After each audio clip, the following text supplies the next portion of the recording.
Well, good evening, everybody. How's it going? Just getting things ready, because I was definitely on time and prepared. Definitely.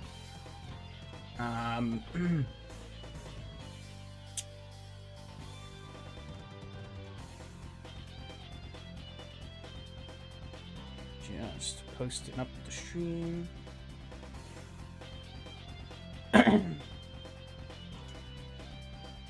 Hopefully, things should kick off automatically.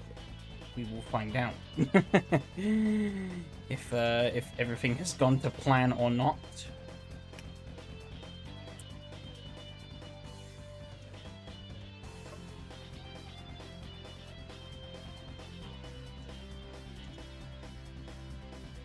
In a couple of minutes.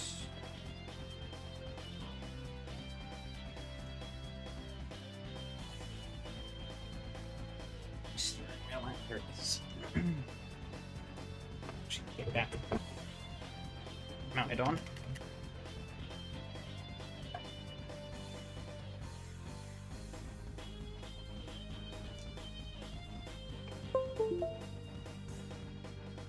Cool. I think that should be. I think everything should be good. We'll see. I need to change the bottom text.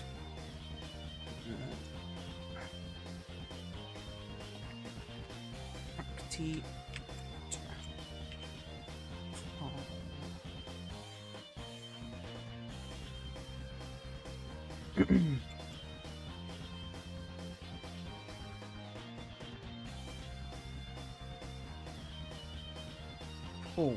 All right. Moment of truth.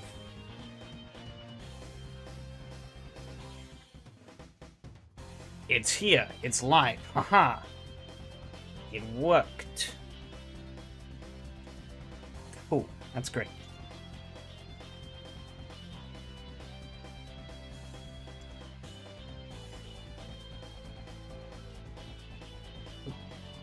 Nearly announced in the wrong server, but the server is up.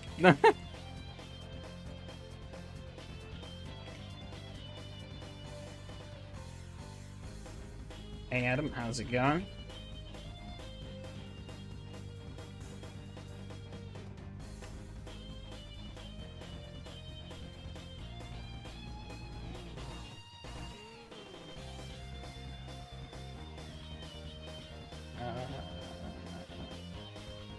Right, sure enough, to not. There we go. It's better.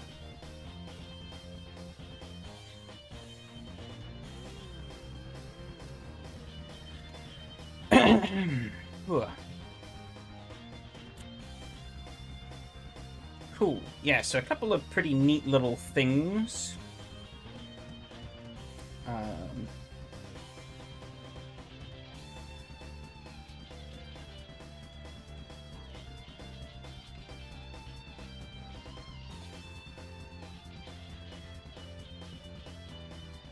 5061 a bit of respect back today.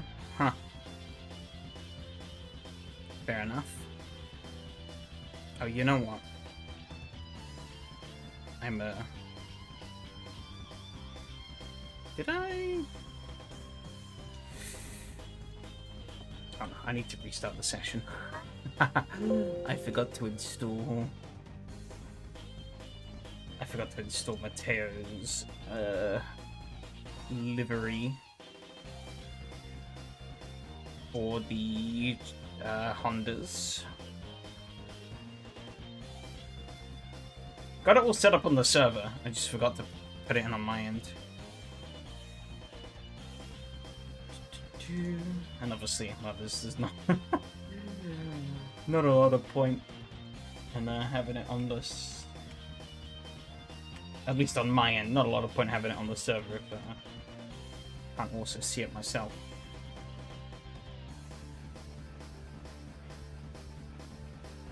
Cool. So stupid how much stuff I need to effectively give up because they rely on CUDA stuff. Ah, I didn't know about. What is it, like some like compatibility things that you can't do anymore?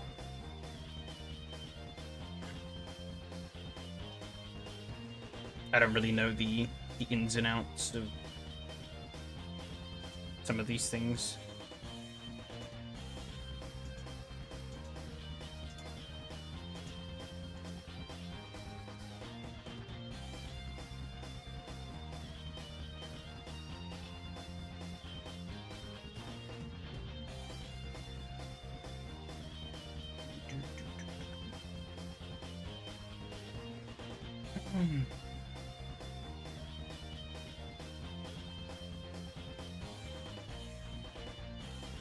Blackwell. I'll be honest, I have no idea what that means.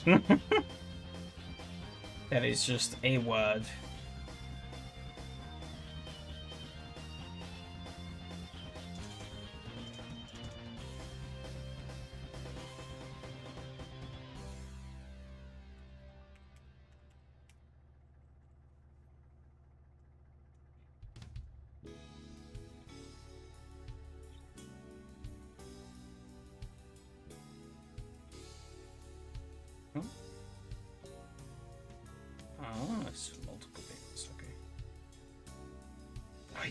Oh, yeah, right. I didn't specify which. Whoops. I just know one replaces the other. Oh, okay. I see Phil putting skins for all of the cross-car variants because my dumbass didn't specify which one we're using.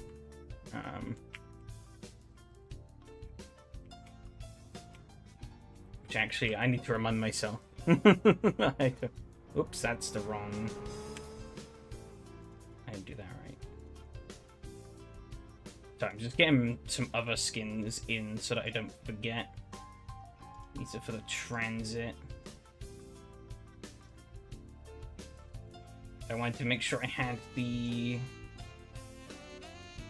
I wanted to make sure I had all the other acty stuff in ready, because that was obviously... Well, it's the first race tonight, so...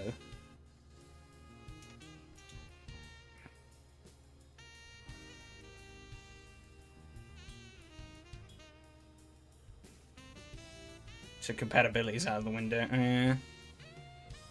Joys of new technology.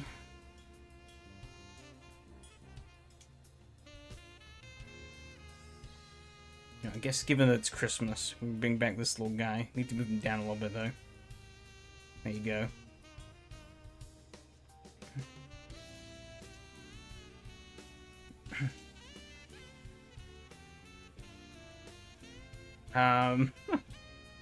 Okay. Sweet. I should get to a little bit of driving. I don't know what this front does. It's Pikachu. No.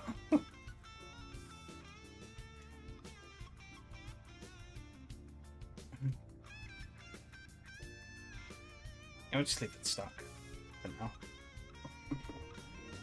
Get on drive.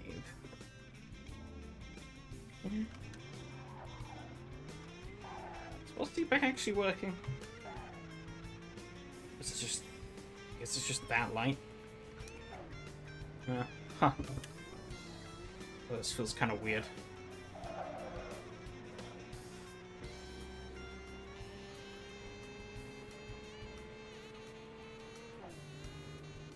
But yeah, I guess a couple of big bits of news on my side, if you haven't been following in the Discord. For one, the server is now running... Well, I've set up automation on and scheduling for the server execution. This means that the server will just kind of run itself automatically. As we expand, I can easily add in extra bits here and there. Like, it's really simple setup. So it's really easy in the future for me to just go and add more bits in later on. And even to go in now and change bits. Like, I went in and changed a couple of bits a couple of minutes before the server actually took the copied the files across, essentially, into the right places for the server. Automation beam when then. God damn it. But yeah, so the server will run on its own now, without any input from myself. As long as it has server configs for the week that we're racing, it'll take those in, and then when it comes to the race slots, it will then take those in and will run the server.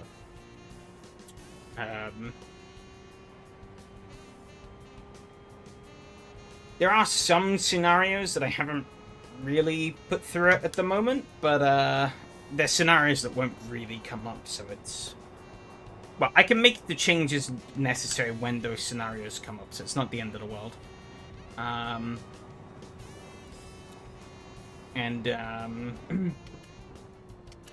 But it means that, yeah, we can... I don't have to be present for the server to just do its thing, which is good. I would hopefully be present for all of the races, but, you know, as... You know, life happens sometimes, and in the case of, you know, if we do end up expanding throughout the next year and getting more races on board, then it's a lot easier to schedule those. I don't have to be as involved with those throughout, like, everything beyond just turning up to the races if I have time to. And also means just every week things should run a little smoother. Likely still be a little bit of chaos here and there until I sort out a better registration system, because obviously the registration system we have now is extremely manual. But that's kind of a tricky thing to get. Well, that's a more complex thing to get sorted, so that won't come till later down the line. But I do have ideas on how that can be done. But I need a website first, so that's kind of the next port of call. Is getting a basic website set up and whatnot. But yeah, it means that I don't have to fuck around mid-server unless something goes wrong, or midstream, sorry. Unless something goes wrong with the server. It should just run to schedule, and everything will be fine, hopefully. I have no idea when the optimal shift point is on this thing. 209. Oh, I was clearly a bit slow there.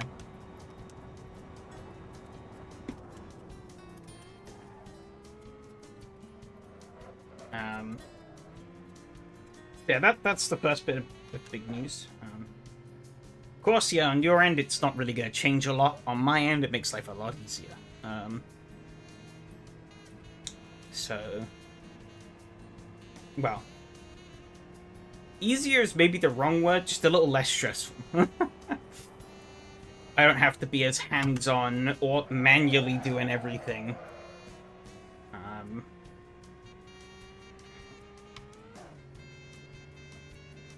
So, that's good.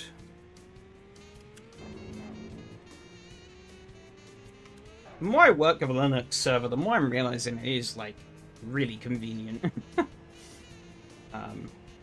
There's that initial learning curve of, like, figuring out what the fuck it is you actually need to do. But once you kind of get over that curve, it's like, you begin to realize that a lot of the stuff you need is kind of just already there, and already in a pretty easy to work with way. Which is nice.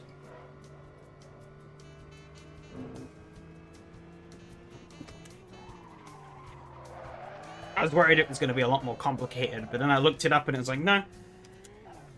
All the stuff I need was already on the server. Or was already there. I just had to basically just put a bunch of commands in a file. Bish bash bosh, jobs are good. Easy peasy. But yeah, I guess the other big bit of news is that I actually finally upgraded after 8 years on the trusty old G920. It's finally time that it got retired, and I have finally upgraded to the direct drive gang with a Logitech RS50. I already had like the load cell pedals and stuff, so I haven't needed to buy anything else. Literally, all I got was a wheel base, wheel rim, and table clamp. But I just stayed with Logitech. I looked at other options, but they were more expensive, really, for basically the same thing. And I could literally buy Logitech from like, or like my local like tech store had this on sale for a slight discount, which made it a bit cheaper, and I could literally go and pick it up from the store, which is like 5 minutes away from my house. So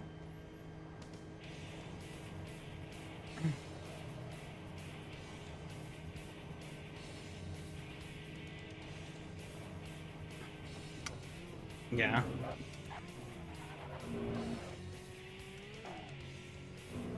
There was another option on the table, which was to buy my brother's old CSL DD. But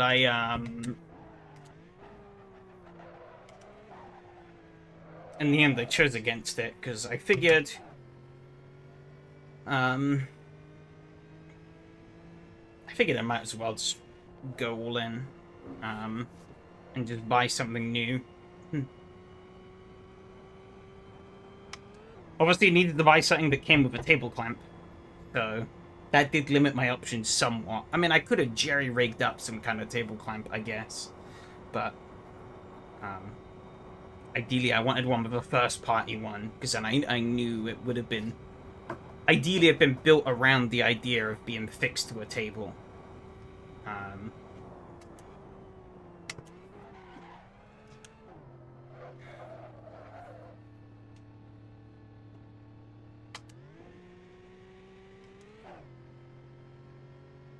It's a very, safe to say, it's a very different feeling to Still getting used to where all the buttons are placed as well. Got the buttons plate. I largely got the same button configuration that I did previously on the G920, but of course, obviously the button layout in general on this wheel is different.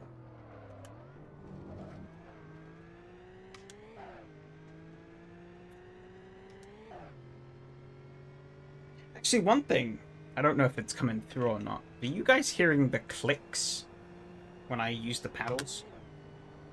Because the paddles on this thing are pretty loud.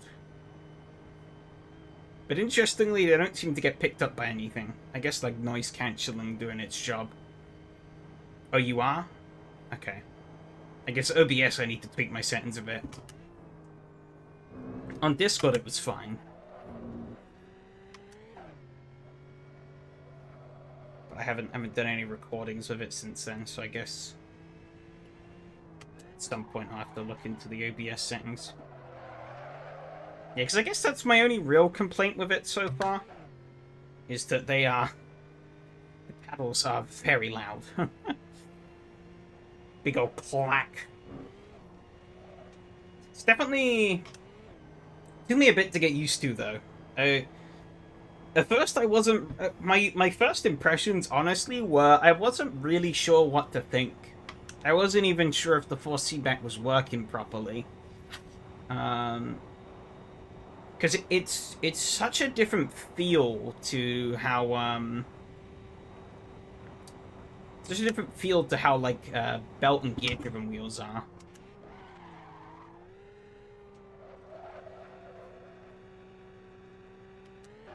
And it still doesn't quite feel like a real car steering wheel.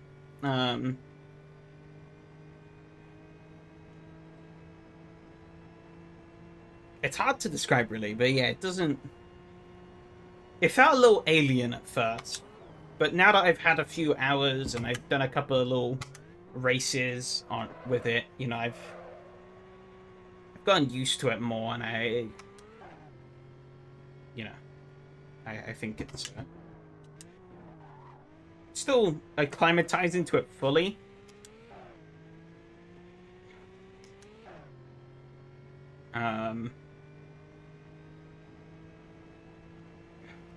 But the yeah, I think I've kind of getting the feel for it.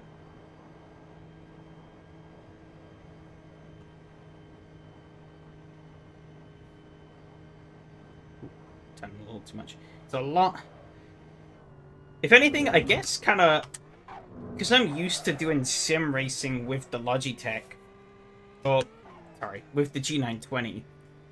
Obviously for like probably like 5,000 odd hours and like 8 years or so.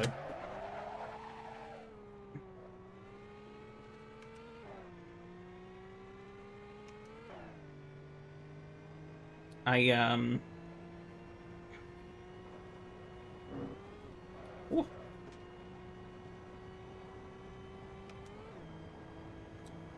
Yeah, kind of got used to like, not used to the smoothness of the wheel.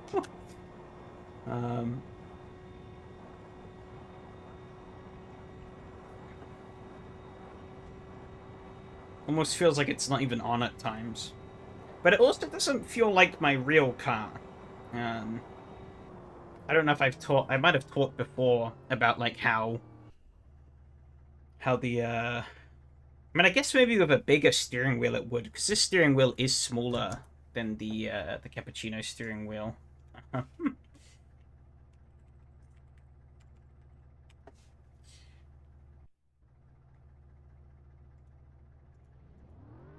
So maybe that plays a part in it a bit. I don't know. Front, you know, try clicking that up, see if it does anything. But the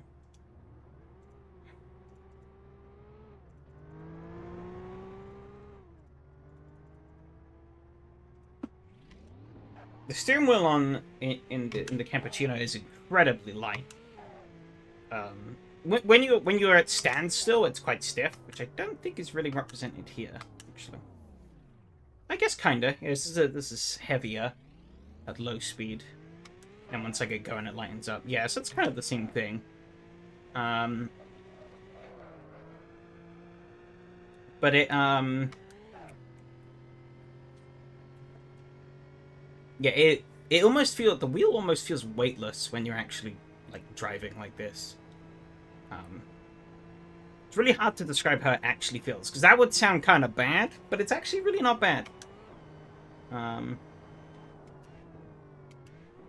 you can still feel basically everything through the road. It's just that actually turning the wheel itself is really smooth and pretty effortless. I like to use the Moza GT Moza wheel pedals make next to no noise.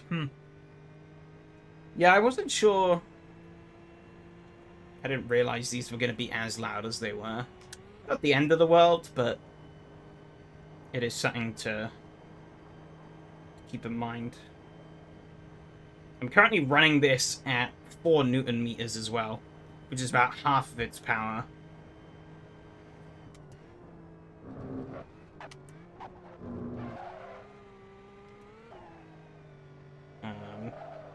I don't know if my desk could survive higher. Probably could. But this feels... Yeah, I might do at some point.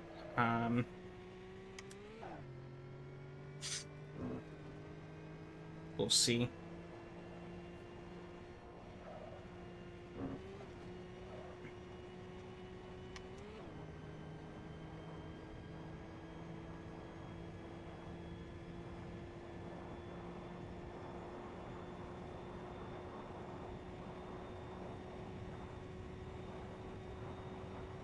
One slightly annoying thing, actually, is the...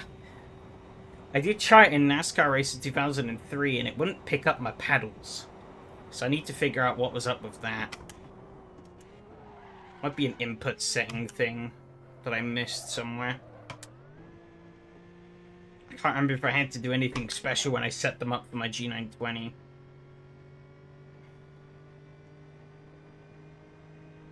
Probably actually take some fuel out of this because it is a double race.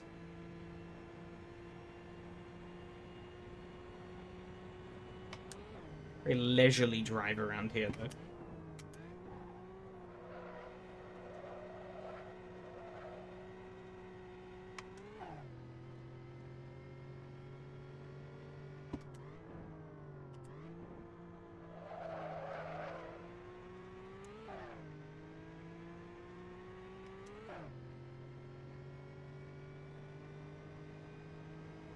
In general, this does feel a lot better.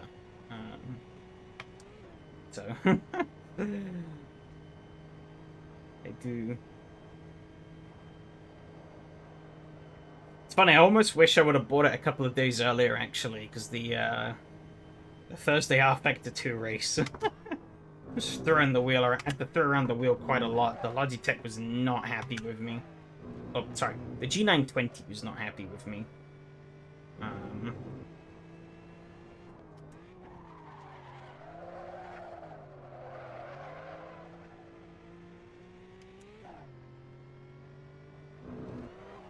2 minutes 7. Crazy. I think I'm gonna be a bit slow here. I don't think I'm near that speeds.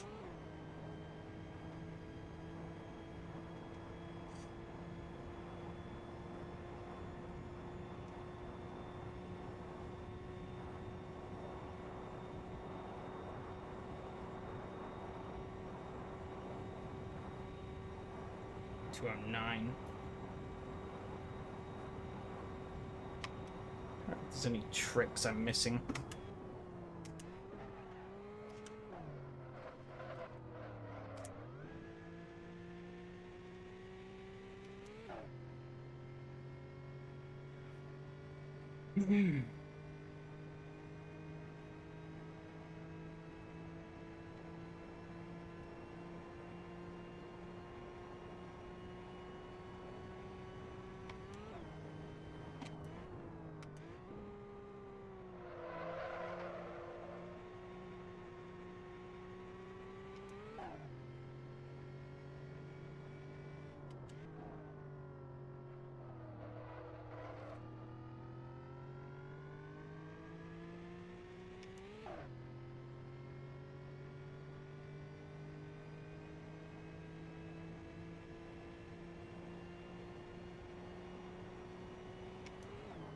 It's funny though, this is definitely bigger than it looks. This whole unit. I thought looking at looking at it online and stuff, compared to like other direct drive wheels, it's pretty small and compact.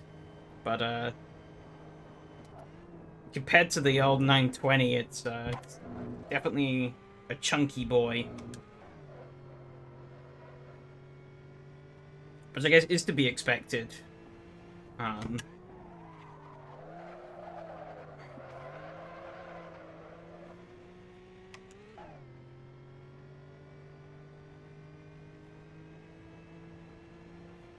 Yeah, need to find a permanent home for it now. I think it could probably go in the same place as the 920 is stowed at the moment.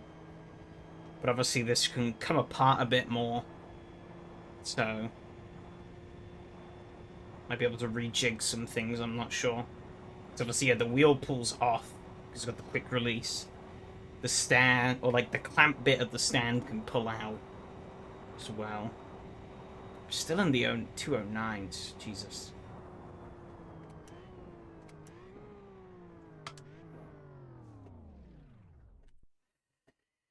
Must be missing something. Really trim out a bit of fuel. Maybe not much.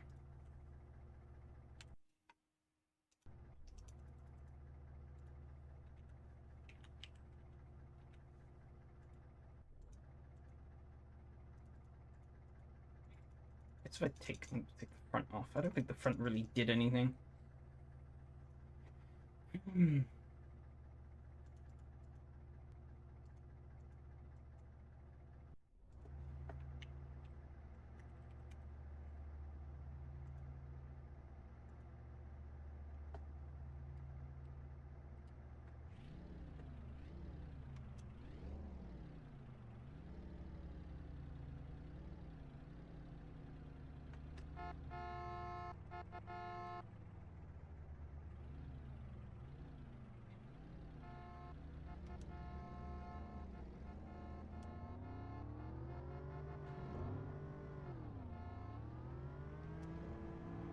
And yet, come on.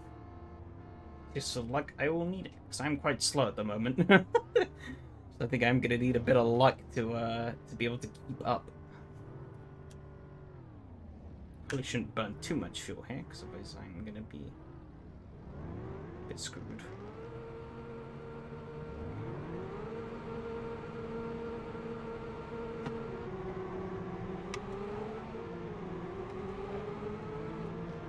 Oh, shit, that's the wrong button. Damn it. I actually got a good start, but I wanted to look to my left and I hit the handbrake instead. Ah, dear.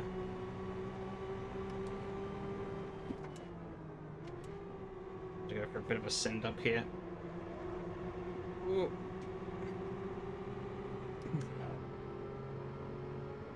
Gary 0.6 seconds ahead, really? I call bullshit. Come on. Oh, again, a little closer. I want slipstream, even just a tiny bit.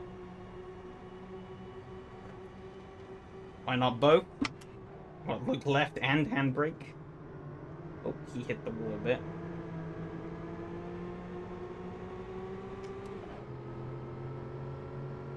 Do I go for the dive?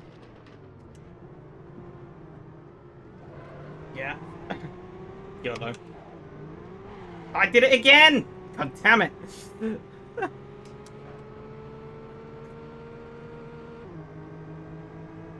Fuck me sideways. Oh. Apologies if you can hear the fire alarm going off. I swear to God, that fire alarm is defective.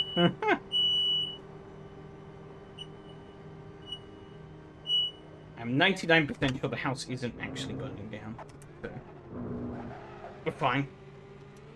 Keep on going. Is the handbrake burning? Yeah, yeah.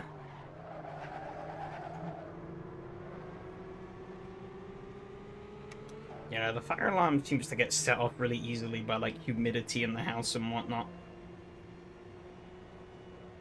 Which isn't ideal.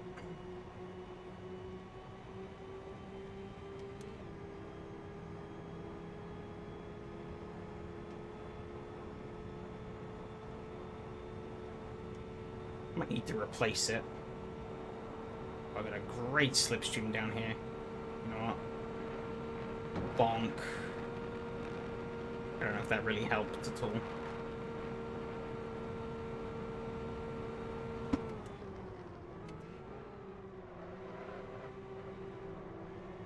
Oh, the understeer. Come on, power.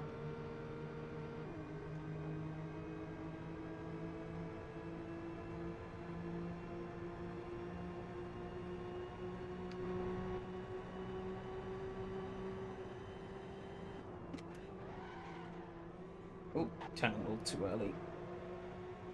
It's an ideal.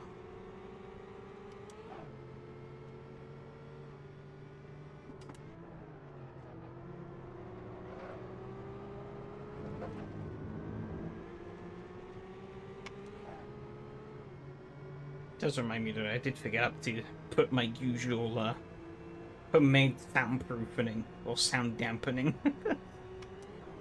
Which is to shove a couple of bags in front of the door. Try and block out some of the noise from outside.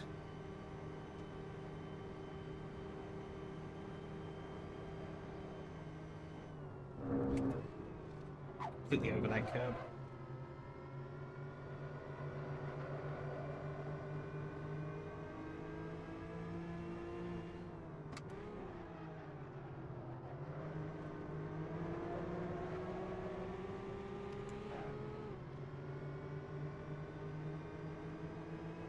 Be more competitive in the race, though.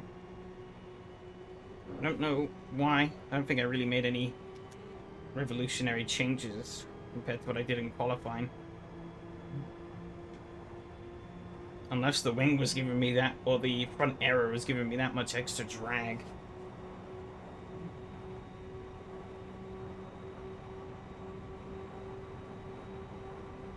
Maybe it was. I don't think I've been doing anything special.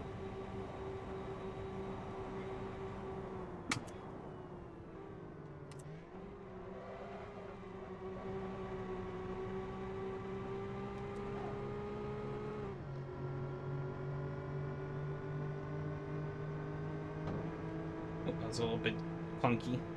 Oh, that actually screwed me. No. I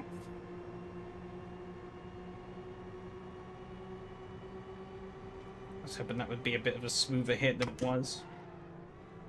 Well, Mateo's going proper sideways.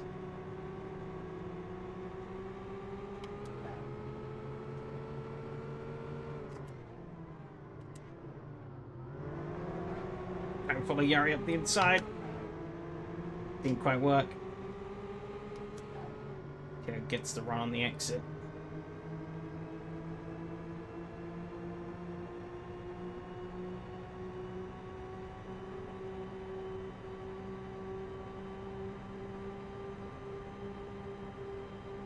One of the few vehicles where you can actually go full throttle around here.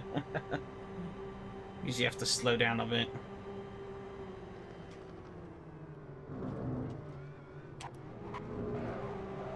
Oh, big snapperoo.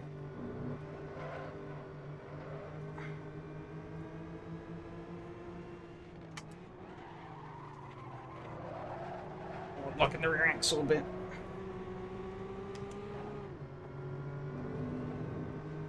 I gotta say, direct drive though makes holding those slides so much easier.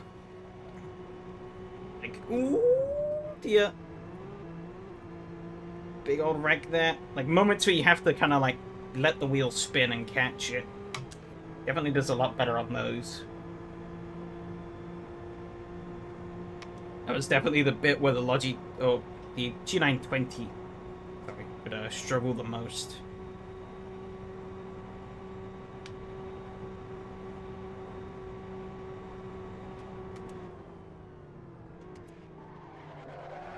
I'm ripping myself.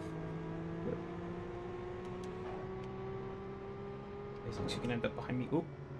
Touched a little bit. Bit of a whoopsie there.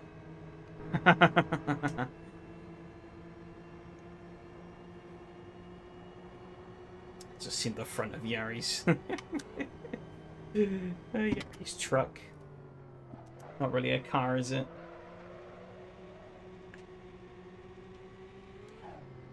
Those ominous eyes.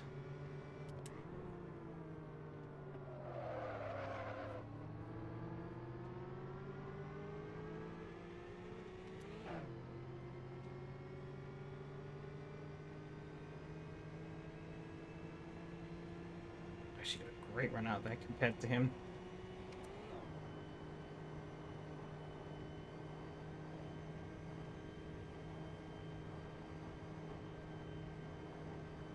According to that, I might need to save some fuel, and I'm hoping I don't, because that could be pretty bad.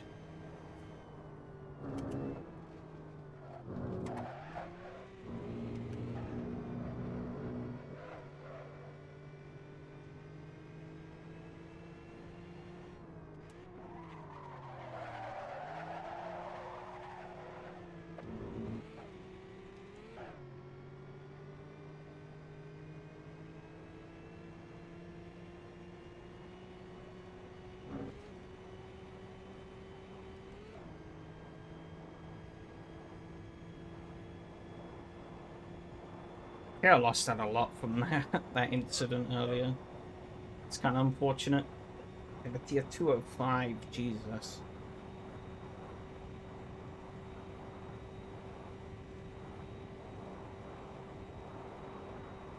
It's telling me I'm gonna have to save a tiny bit of fuel. Actually, it's so fine on the fuel save though. Oh, it's really wide. Big wide and big bog. No bueno.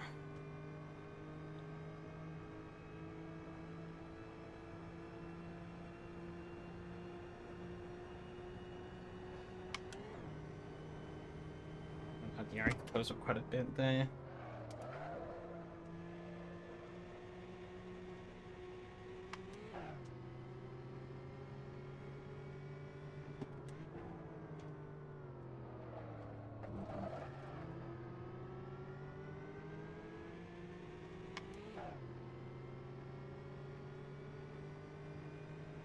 Should be one more lap after this one. I think I should have enough fuel to make it through. Yeah, it's definitely trending a lot better in my favor now.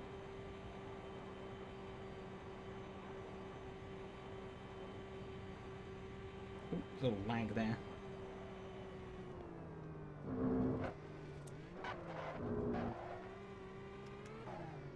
Didn't get such a great run through there. So now I'm to close up a bit. I think feeling Batir too far away. Oh, too much on the brakes. Got it though.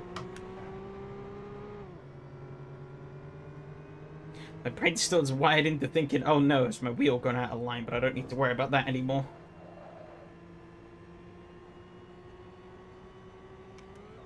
Somehow worked out.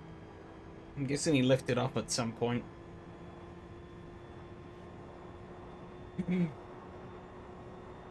Just kind of sent it.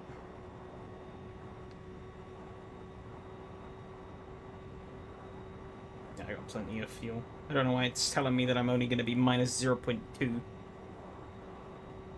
liter in the green.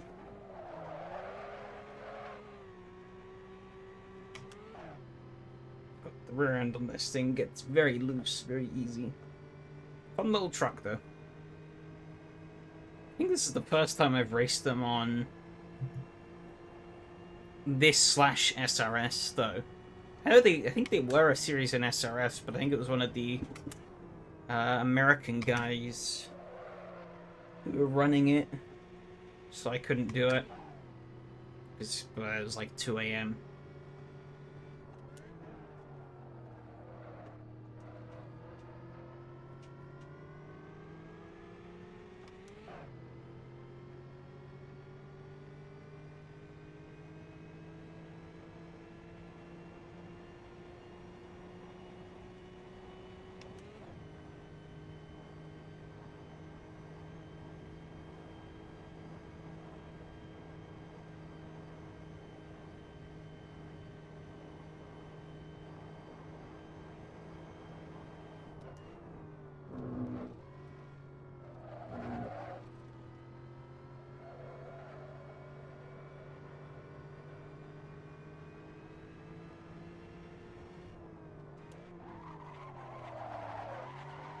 The rent just gets so loose through there.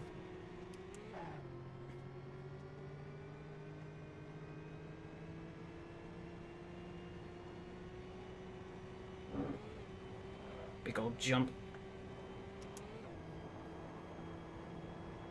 204.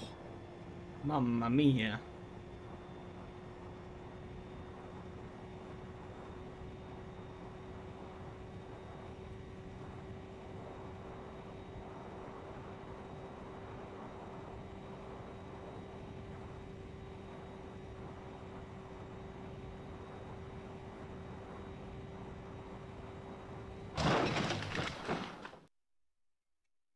Ouch.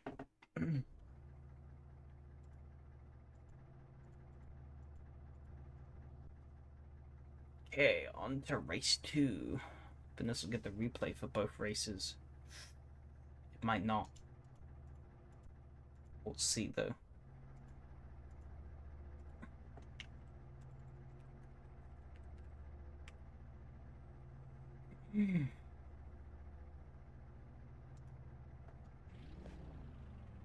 Oh.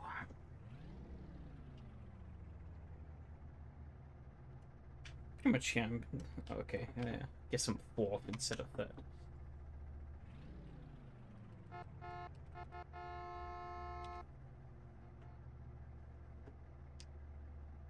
Cheers for luck again.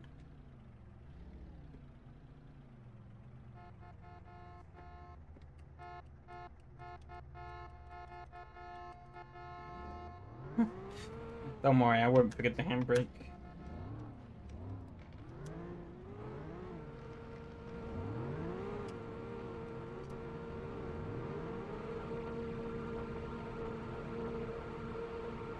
Kind of gutted by that though, because I got an amazing launch last time. It was all for nothing, because I fucking pulled the handbrake like an idiot. Again though, pretty good launch.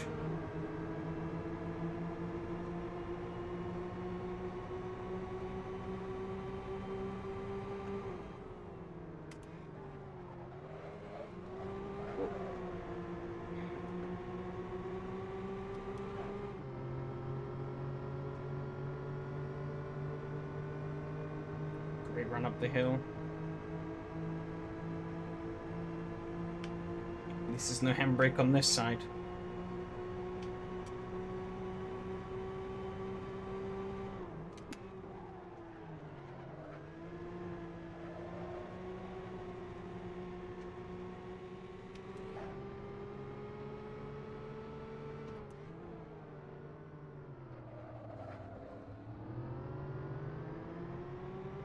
I got a better exit. Oh, the kerfuffle behind. Somebody was up on the curb.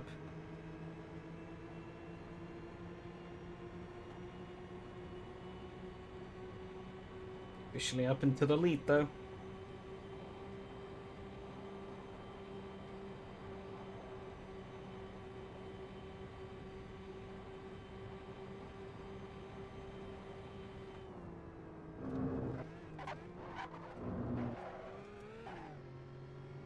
Keep shifting to third there, but I really shouldn't. I'll just hold it in fourth all the way through.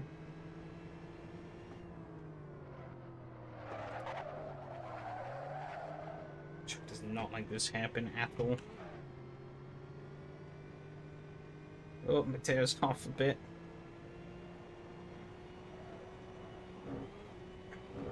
Oh my god! No! Stuck against the wall. God damn it. No.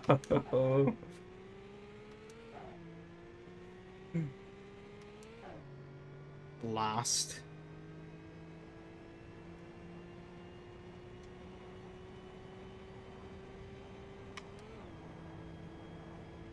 I was running away with that as well. Just ate too much curb.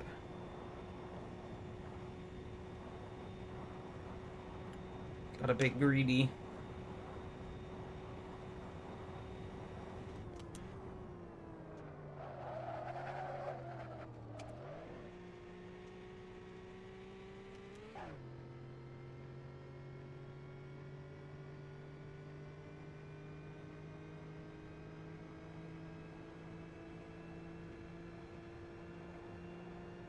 Is it the same street too as the other?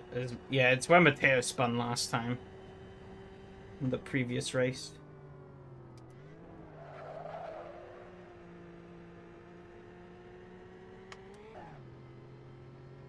Yeah, it's such a narrow section. You gotta... It's a narrow section, but you gotta fully commit. And if you get the line wrong, well, that happens.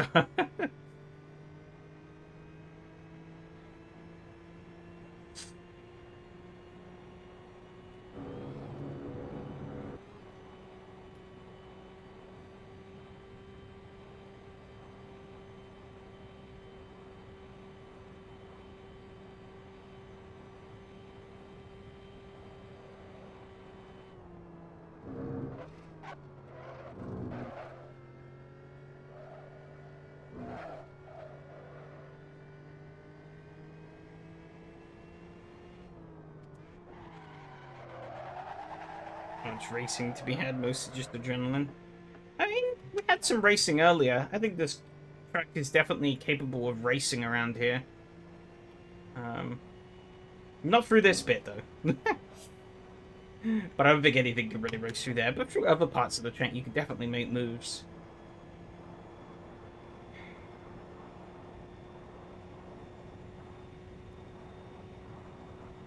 I don't think I'll be making many more moves. Might be able to catch Hanu. I'm not sure. But,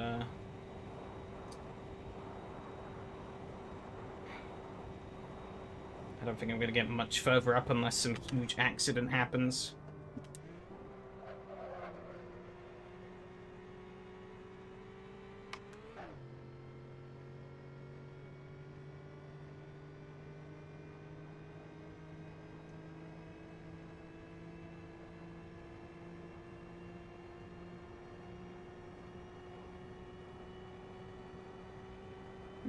That fast spread, but I guess because it's a slower vehicle, it's a lot harder to gain time up on people. Those things will type and bang 12-second gap, yeah. How it be. But hopefully with these, obviously as I said, there should be a little more fighting. I think like yeah, see Mateo got past Mateo. Unfortunately I guess Mateo wasn't really able to fight back, but there are cases where you definitely can.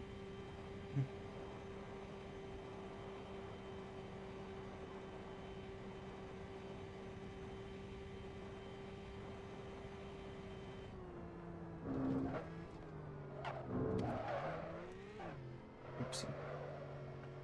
These 3 seconds, yeah, I can feel it, yeah, definitely. I mean, this is like apparently a 2-second gap. And like other cars, this would be like be less than a second between the two of us in other cars. Or maybe about a second, but it's like double.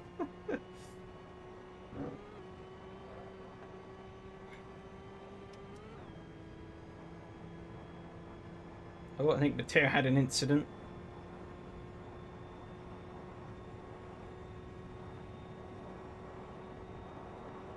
Is he low on fuel or something?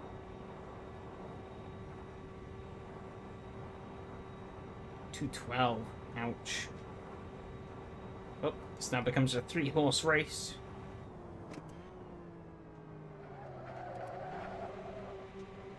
Oh, I overdid that a bit.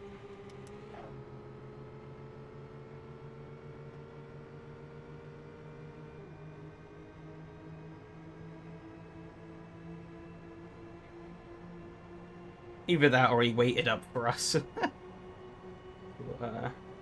Felt like he'd have a more realistic battle with us than the guys up ahead. These races are only for fun. Well, all the races are only for fun, but these are even more so. They don't contribute to any championship or whatever.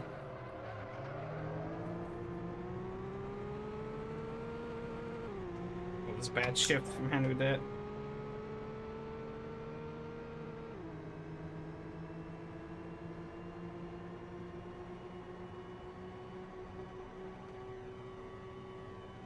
Bus video? Ah, shit, yeah.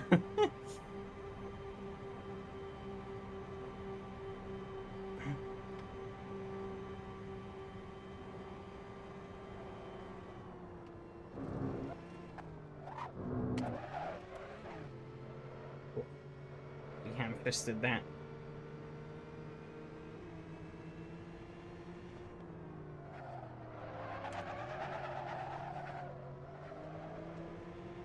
This happened so awkward. SRS video win. To be honest, I haven't even really had a chance to think about the SRS video.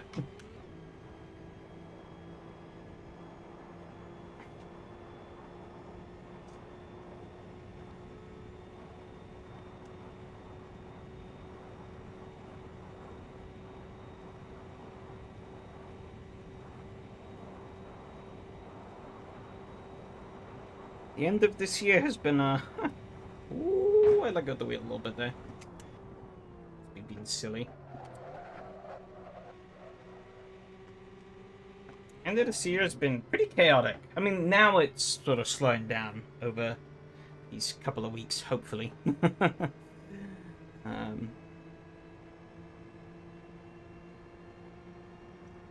was kind of hoping things would have winded down a little sooner. They did not.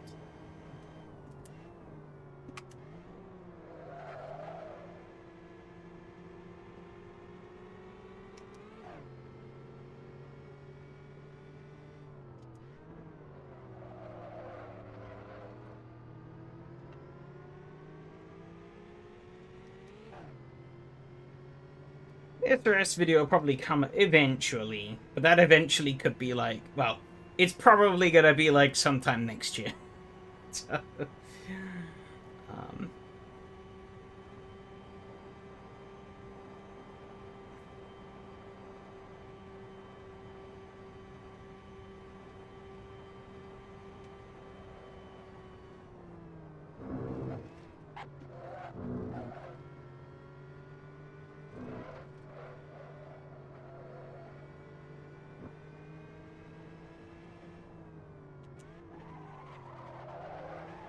let me get the bus. Don't wait until your son. My son? What?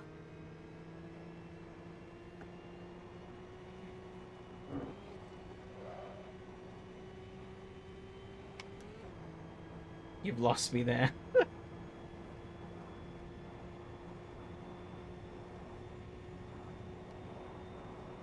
um...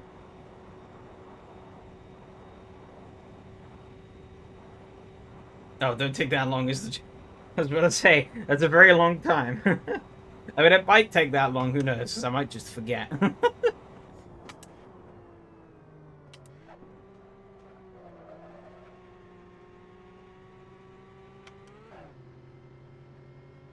It's just about keeping me at arm's reach. Just can't quite get there.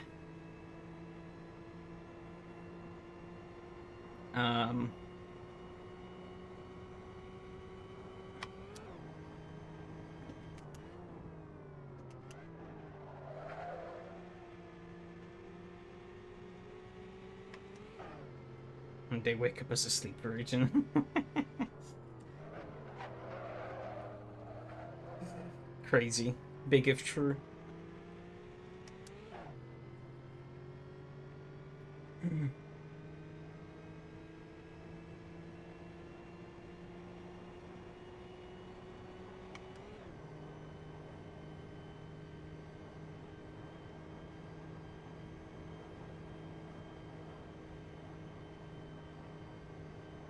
Didn't mean to go into 5th gear through here, but I'm gonna roll with it.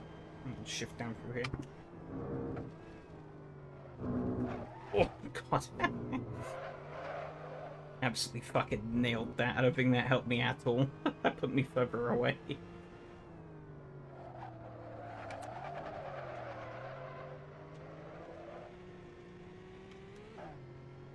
We're actually cutting it really close. I didn't realize that. To the server swapping over.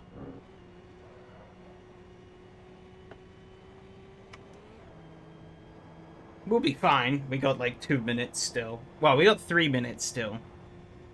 In 2 minutes it moves over the files. In 3 minutes it starts the new server. I think we should be good. This will end for that time.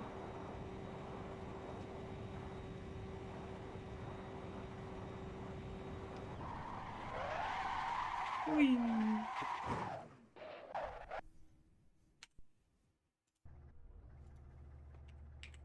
Yeah, there you go. The server is basically over.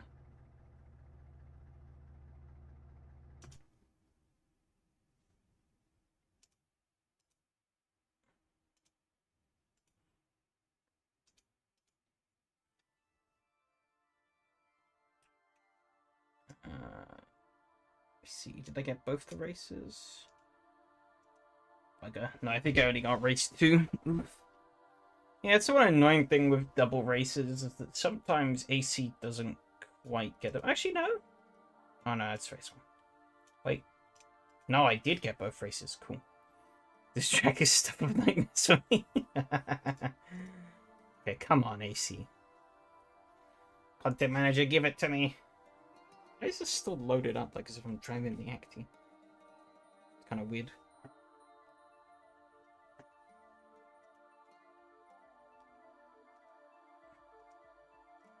Okay, for some reason it doesn't want to show the race.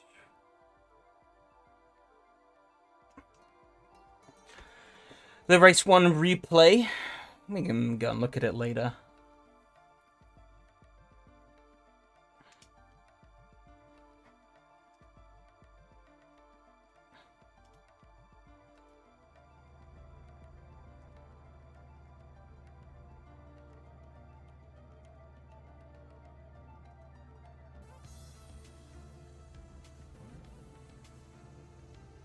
Okay.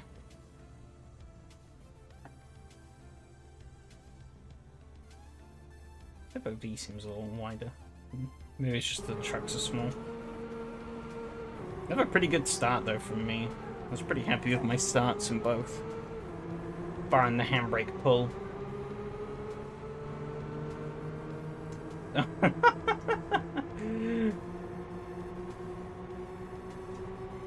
I hadn't actually seen the liveries properly yet. It's pretty great.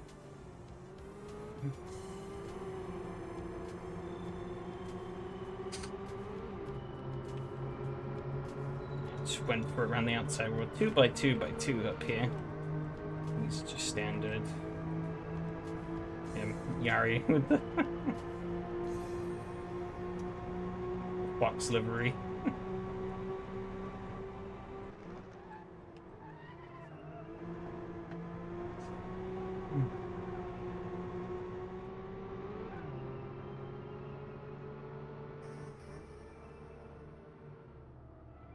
I didn't realize I was completely ahead. I actually left a big old berth there. Probably could have just cut across. It would have been fine.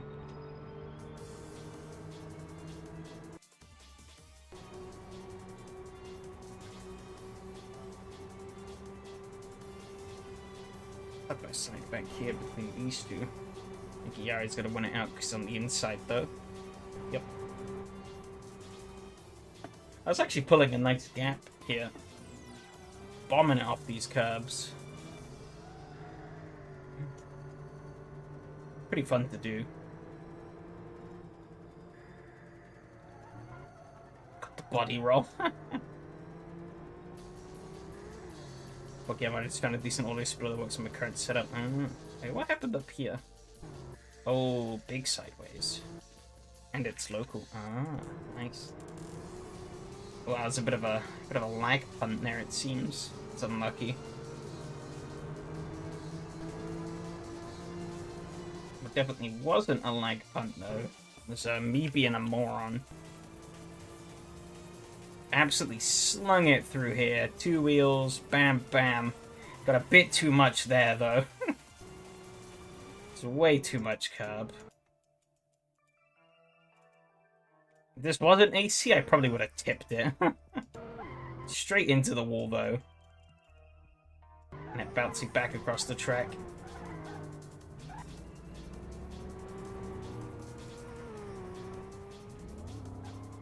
Luckily I got missed by everyone, but was far from ideal. You lost out for more spots. Ooh. Oops, shit. Just gotta drive it at its best. That was a bit of an unlucky tap there. At least he waited up. And there's me wrecked. Oh, Matthias. I would have seen that from Matthias on board. Oh my god. Oh. Great camera angles. Watch from his actual on board. Chaos unfolding. Weaving his way through.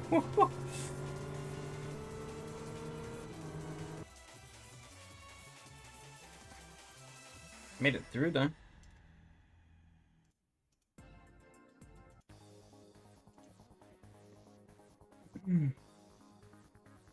I think the server for the transits is open.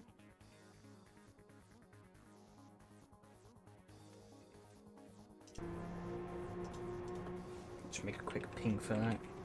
If it's not, let me know.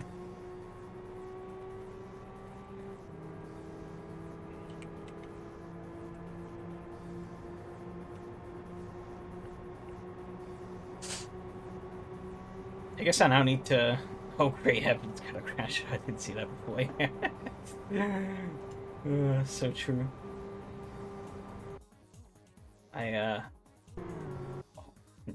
Went way too deep there, I guess, yeah.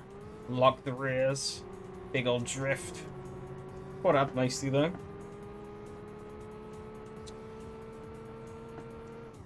Guess I now need to make some kind of, like, Discord bot or something that can, make the announcement when the race server goes live, but that's a whole lot of extra complexity. I guess probably not, actually. I could probably make one that just schedules an announcement for the set time. I don't even need to link it to the server.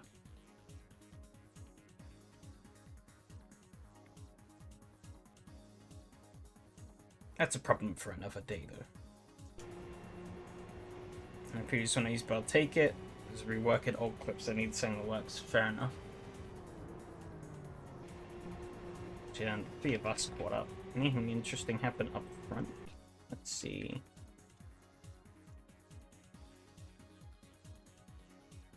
Seems like the main battle would have been between these two. It goes around the outside. Done nicely. He runs away with it. Does he catch Phil? He does catch Phil. Oh. Not sure why it was a cakewalk. The cheats, obviously. I don't know. Maybe there's some trick we all missed. Well, maybe not a trick, but like some little detail we all missed. I don't know. Are you a Revenant all the way? Huh. Maybe that was why? I don't know. Oh no, you went up at the same point there.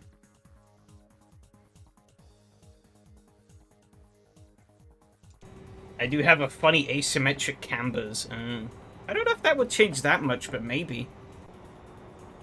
Might make it a bit more stable. Only third all the way, huh? Well, I was just doing it at about 6,000-ish every year. So...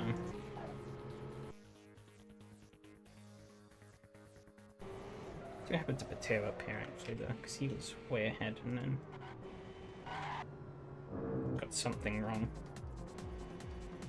Oh! Nailed that wall. That wasn't ideal. Pateo got sideways up here as well, which... oh no. Sorry, he didn't get sideways up here. It was Hanu knocked the wall a little bit. Which allowed me up around the outside. I think I made most of my overtakes into this corner.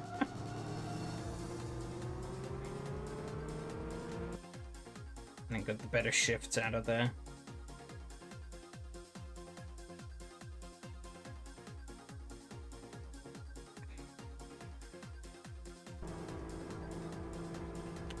Ooh.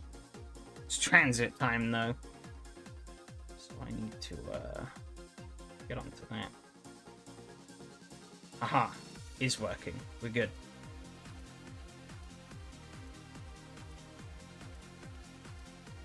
Hopefully I've got all the liveries set up correctly.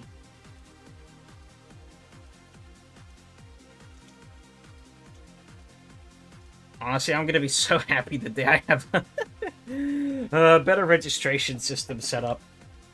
Because it is, oh, did I...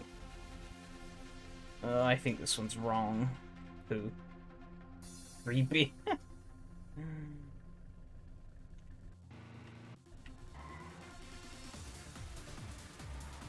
Did I not change that?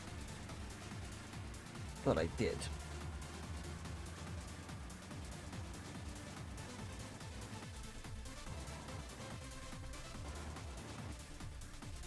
I wonder if there's a way I can...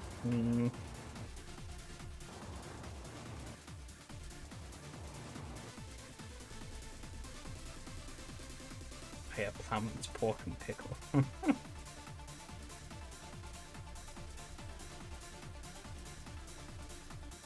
I think Phil did submit. Let me check that. That's just what his livery is meant to look like. I don't think it is. I think I got it wrong.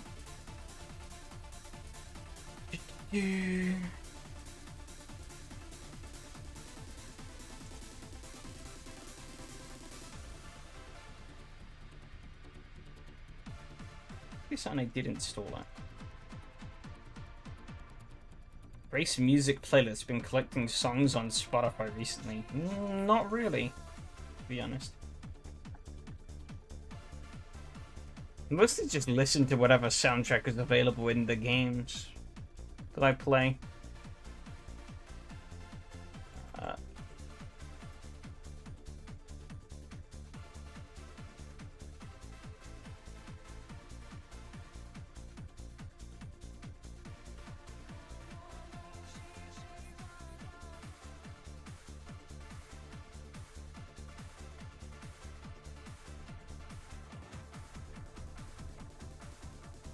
I only listen to Chilean traditional folk music.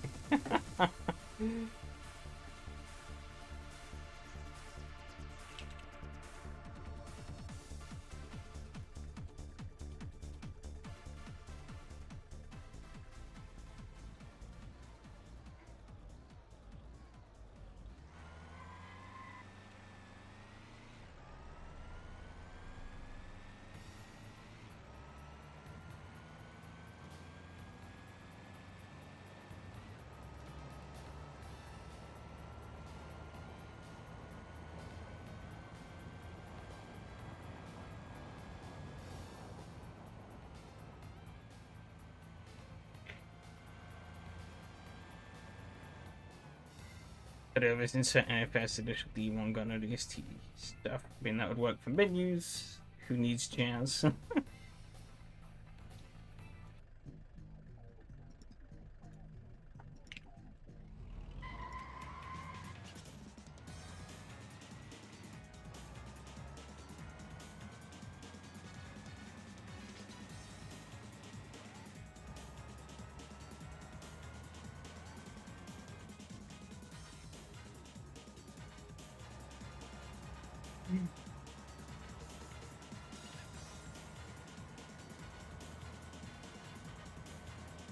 Did the on-screen keyboard sound?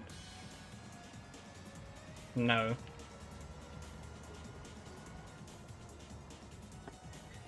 Me whacking away at my keyboard.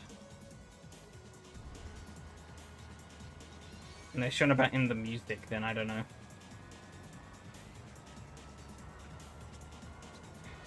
Okay, we don't need that much fuel.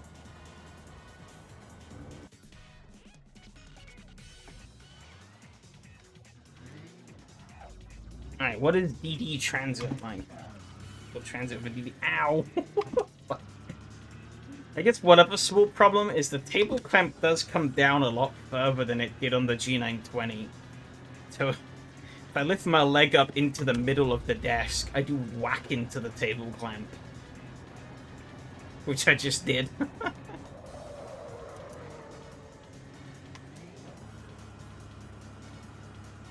Oh, let's click the sound simulator. Oh, okay.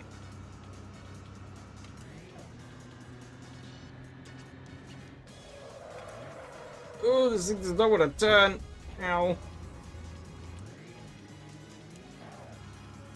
Come on, transit. You could do it.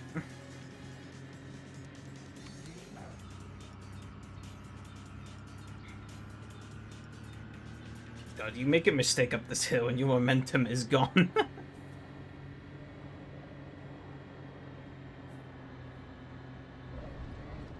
Feels a lot more direct with this, though.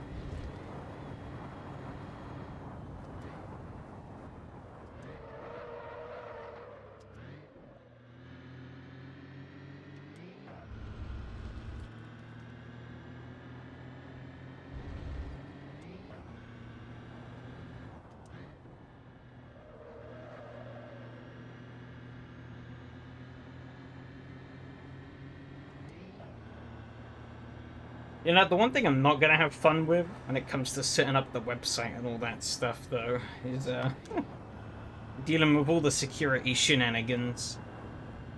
I could definitely do it. It's just that, like, a lot of stuff you gotta think about that you normally just wouldn't. It's like, oh, I should probably ban people from being able to put in, you know, like funny symbols and stuff into text boxes so that they can't just do remote code execution. And shit like that.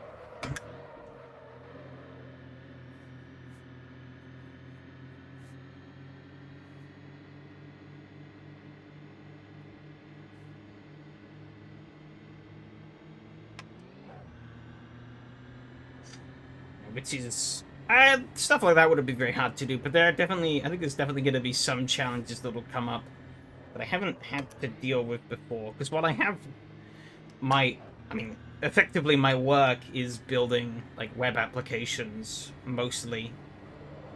Ow. Like data-driven web applications for the things. They're all for internal customers, so. Like, while security is still something that we do have to take into consideration, you don't have to think of, like, people trying to... You don't have to think so much about people trying to do intentionally malicious things. On it.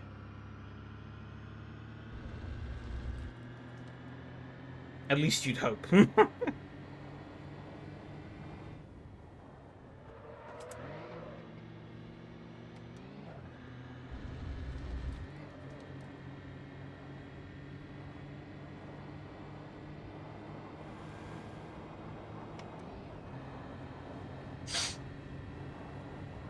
Still telling me even with 18 meters in the tank, this could do 3 hours. That's crazy.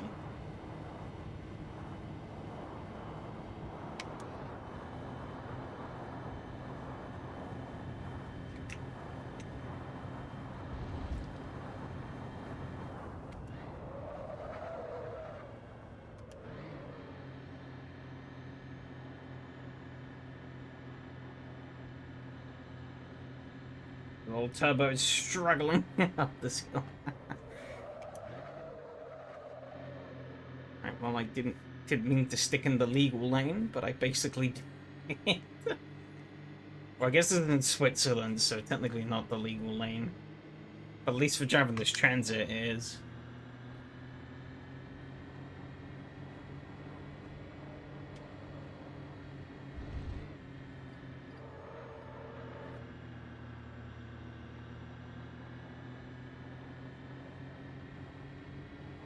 It's just so different driving the Prague around here. Damn it.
Two or four. So I'm on the pace, I think. There or thereabouts. Keep the fucking thing on the road.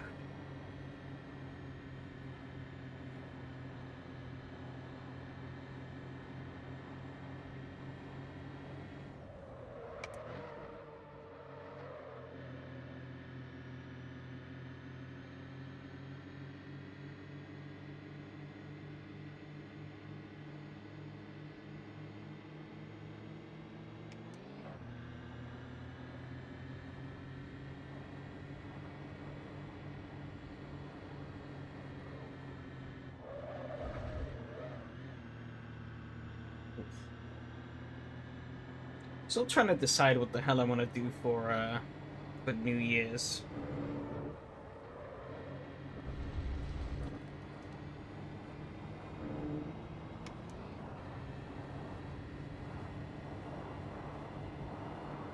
Thought I muted the stream. That quiet.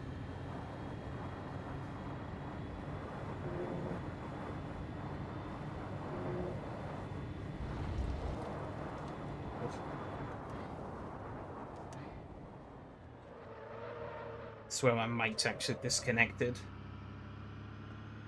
And I've just been talking to nothing.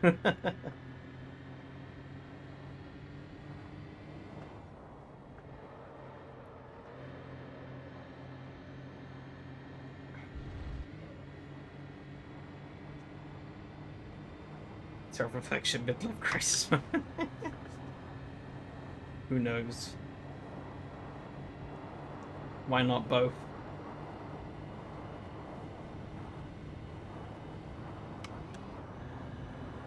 Um,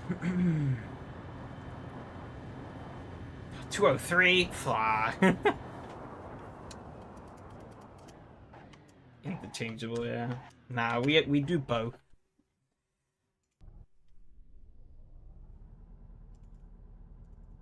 Fuck it.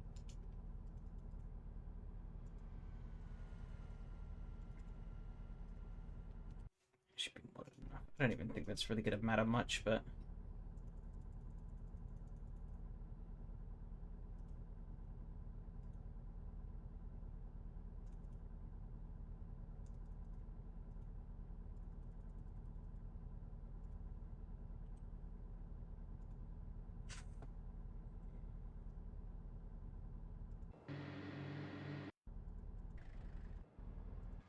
Yeah, already steaming.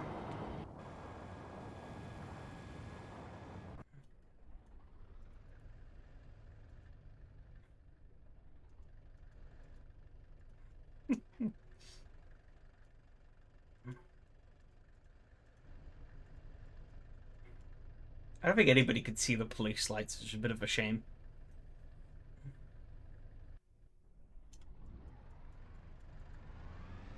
I mean, 2026 is probably going to be about finishing up stuff.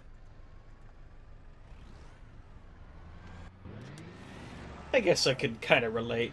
Albeit 2026 for me, I think it's just going to be largely continuing on from where, well, I mean, kind of inevitably it's going to be continuing on from where 2025 left off.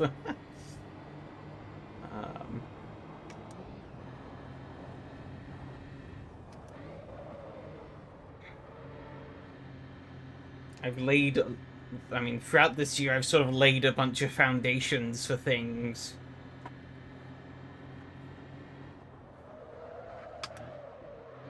And began doing things that are feeling I'd like to continue. And continue to iterate and evolve. Of course, this is going to be one of the big things next year. But also on like a smaller thing, I've been trying to get more control over my my general game backlog, because my general game backlog is kind of crazy. Cut.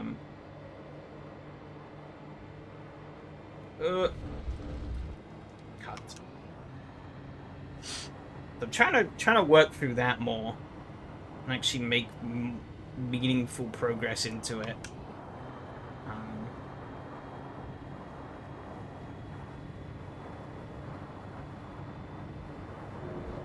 Too many things half done and uncertain here. The whole PC scene is a late addition, really. Yeah.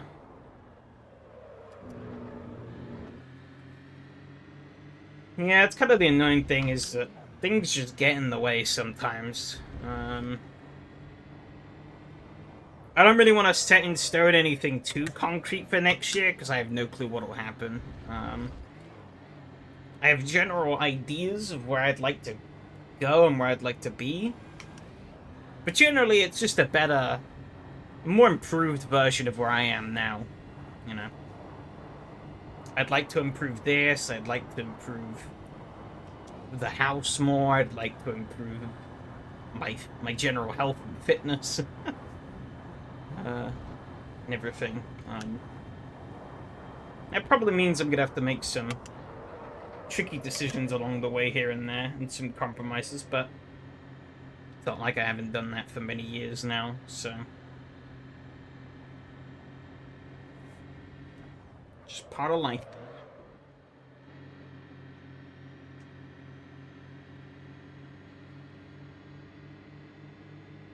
I mean, I have no idea what's going to be happening with work either. Nobody on our team does. We're just going to rock up, start of next year, and just see what happens. I might get to be on the forefront of doing some pretty cool and innovative stuff. Or I might just be doing more of the same that I've been doing for the past 6 years. Who knows? Oh, god damn it. Oh, okay. Missed cut in there, but I lost a lot of time. Jacksonville RTB is now getting updates for yeah. Exactly. Yeah, there's things that you just can't predict.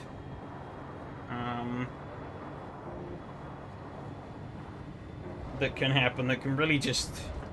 That's the worst things. Yeah, it's the things that you can't predict that happen. That kind of just put an absolute nail into the coffin of like your progress. It's like, even if it is something that, like, in the grand scheme of things seems relatively minor, like, you know, a piece of software getting an update or something, you know, can be enough sometimes to completely destroy your motivation to really do anything if they've made changes you don't like to your workflow. Earlier about music, that was pretty much started once I started to add music to Payday 2. Ooh, little push there. Oh, 202, crazy.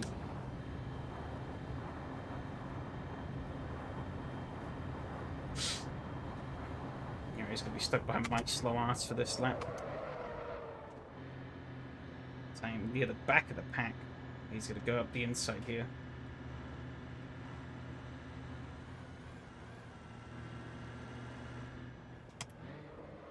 Try and get a real deep cut through here.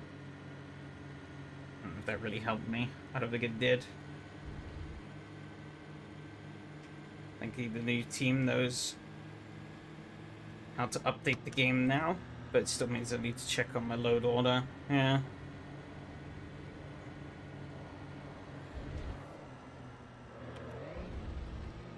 Oh, shit.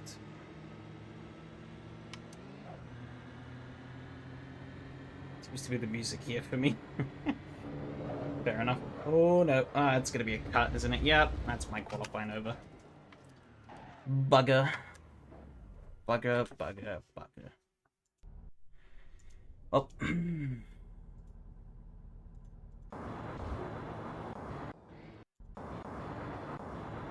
Damn it, there's a bit smashed up. Oh, he's...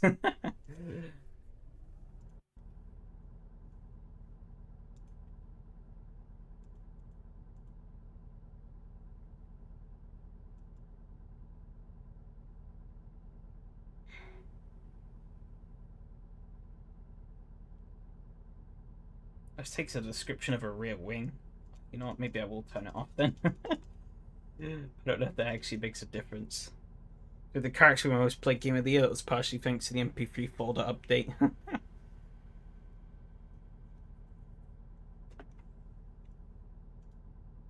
I mean, does it not say it on your this is like the Steam recap thingy-majig that you can look at.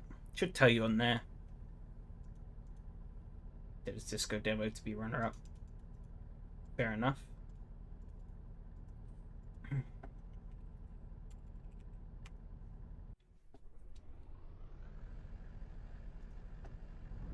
Yeah, it's out already.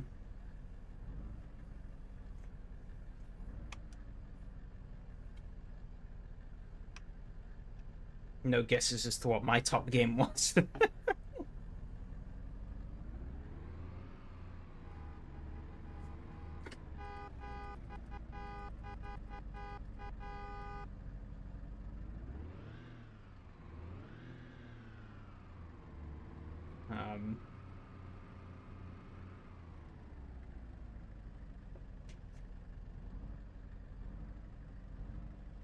Good luck, I'm gonna look for it, fair enough. It might be a little buried now, yeah, that the sail's on, but you can... Should be there.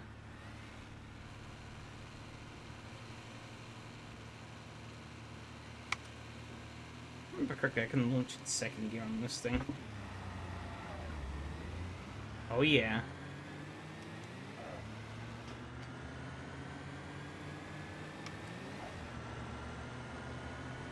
Here we go. Look at the tail, little bonk.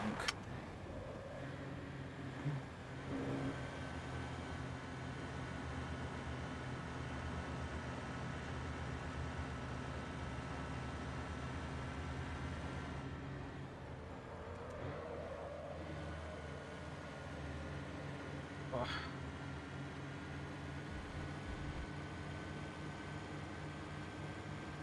Took it into a pretty tight line. I say that, but Mattia has broken away. It's just the four of us.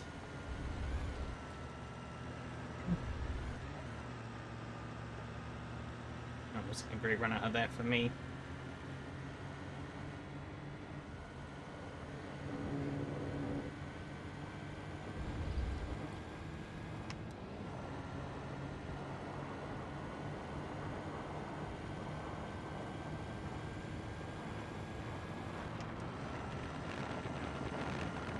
Give him a nudge down here. Oh. Oh dear. Oh, Mattia's biffed it big time. Oh, oh god. I'm not stopping. Oh, Jesus. Bit of drama coming down the hill there. But that flips this race up a bit. Seemed like Mattia might have run away with it, at least in these early stages, but he's the one with a lot of catching up to do now.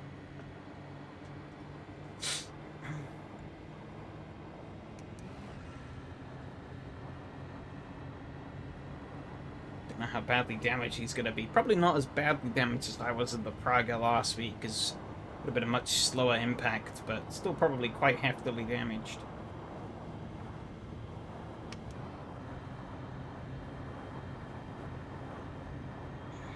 Teo now has a bit of a lead.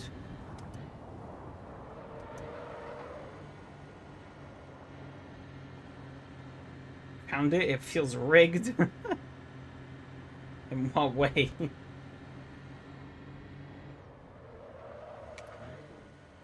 First place is GTA 5, 13%. Huh.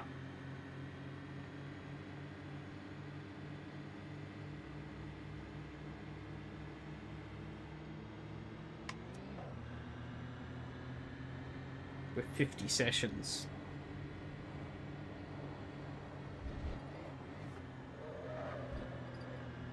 Maybe you played it more than you thought. I don't know.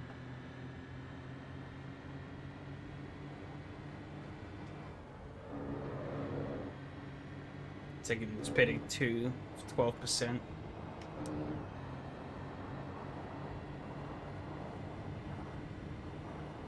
Please touch those guys up ahead a bit.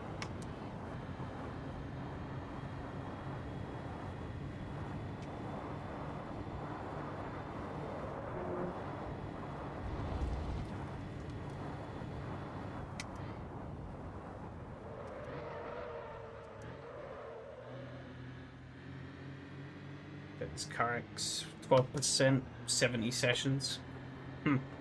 Oh, pretty close. All things considered.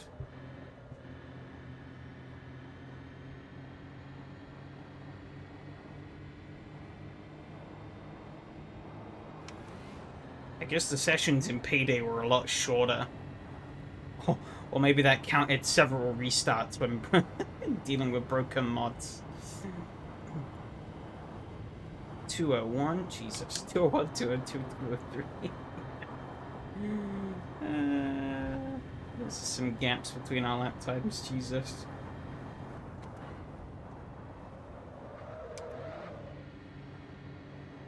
I wonder what my big loss is, then. Looks like I have a set of course at 99% playtime. Damn.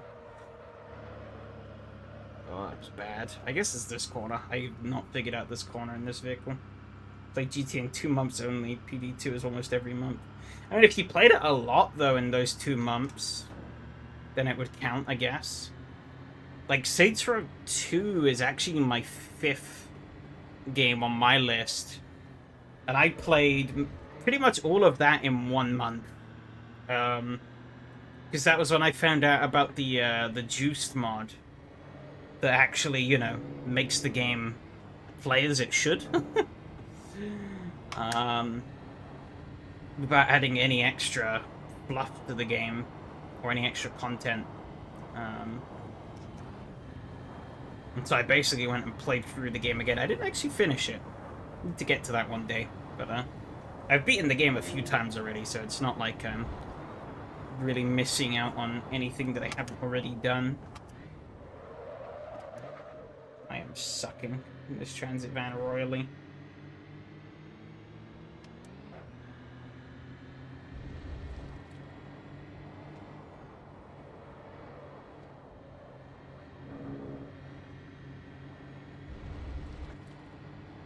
Fourth is Forza Horizon 5, 11%. Fifth is AC, only 5%. Damn. I forget what mine is. I think it's... Number 1 is obviously GTA. I can't remember the percentage splits. I played a lot of that this year, so it's not a surprise. Second is AC. I mean, obviously I play it every week for at least a couple of hours, so it's gonna get up there. Including, you know, a few extra hours here and there for, you know, testing other events and stuff like that. It all adds up. Third? What was third? Third was maybe Tekken.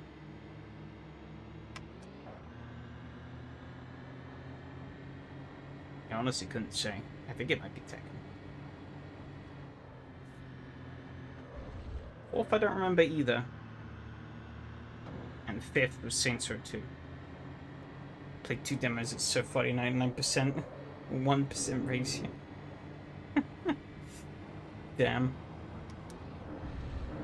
I'm all over the place, driving like a drunk here. I'm starting to think I probably should have put this as a double race, but oh well. We're in it for a long haul now.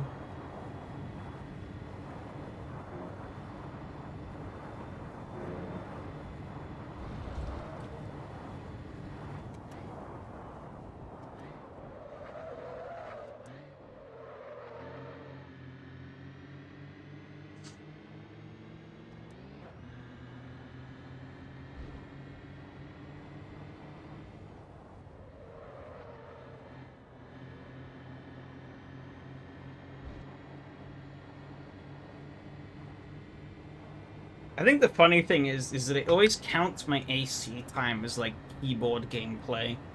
Because it doesn't understand what a Steam doesn't understand what a steering wheel is. 2 minutes? Jesus. Still doing 203s. Phil could definitely go faster if he was... if he could get by me. Could I find the actual playtime somewhere? What, for the year?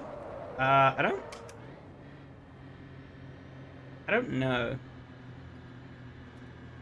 I guess it probably is somewhere on that graph. I got that wrong. Oh, I tapped the handbrake there.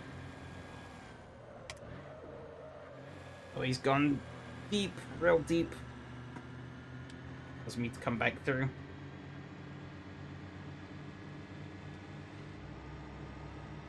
Yeah, for the year.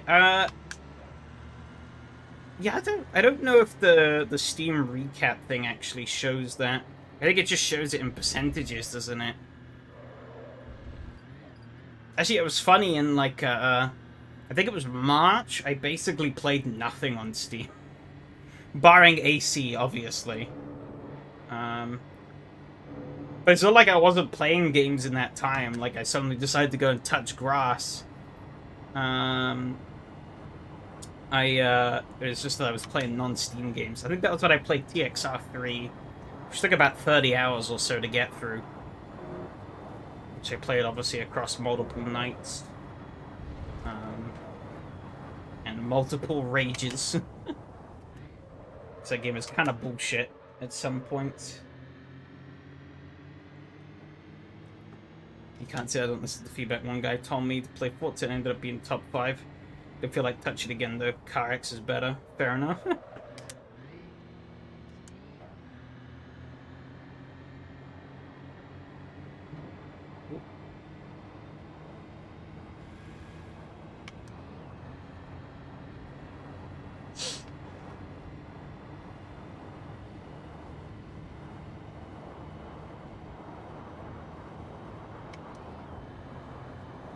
Forza that time around. We did squabble a little bit. Again, not catching up to those two ahead though.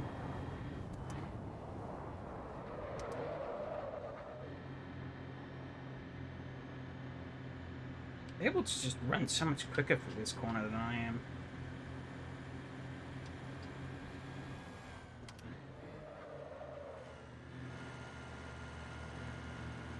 Oh, come on. Since you mentioned they ripped Forza Motorsport. The clean me hand is starting to appear.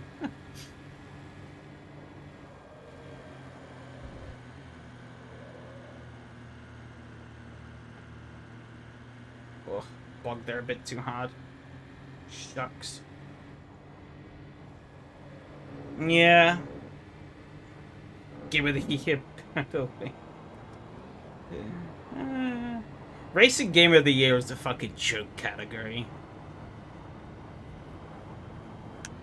Or Racing / Sports Game of the Year is a joke category. Because there's like no real good games that release in either.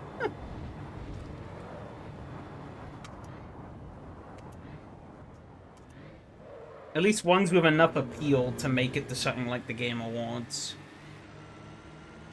And the likes.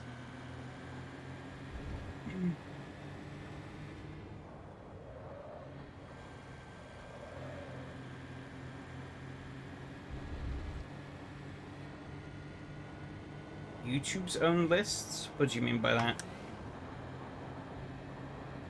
Oh, I lost a lot of speed dags, dipped the wheel in the shit.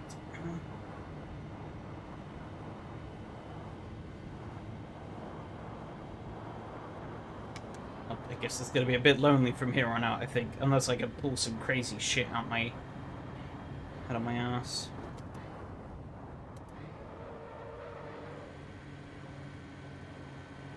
Oh, like different YouTubers. Oh, right. I didn't see the R at the end. I just read YouTube, and I was really confused. I was like, really? You just... you just what YouTube has to say? But if it's YouTubers, then yeah, okay, I get it.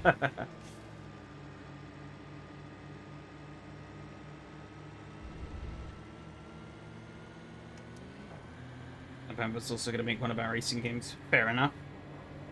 I mean, yeah, I think, obviously, yeah, people from their respective niches are always going to be able to, or respective genres, they're always going to be able to give a better reflection of the genre. Because, like, you know, fucking Mario Kart always... Whenever, like, a Mario Kart game appears, apart from World missed out because Rip Bozo, it kind of sucked, I guess. But it's like, yeah, basically Mario Kart basically undermines every other racing game that comes out.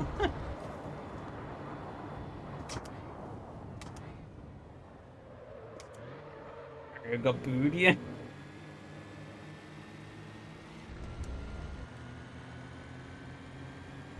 Made a shit Mario Kart game.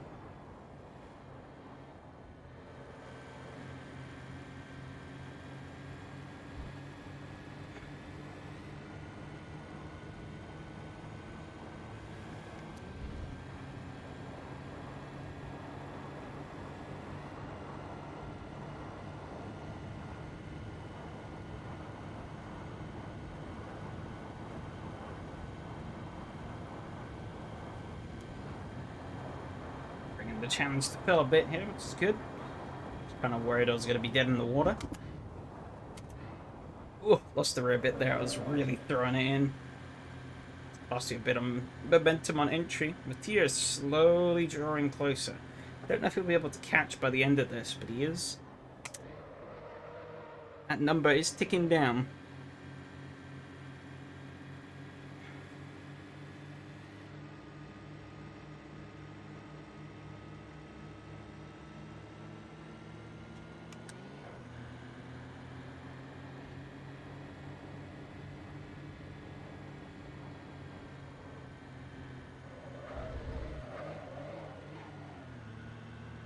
Oh shit. Massive wheel hop there.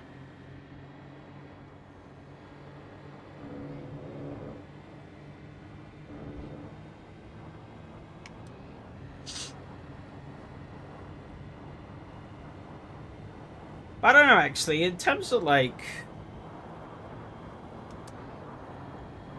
racing releases, I can't really think of any real releases, at least from what I've experienced, that I would say are kind of standout releases this year.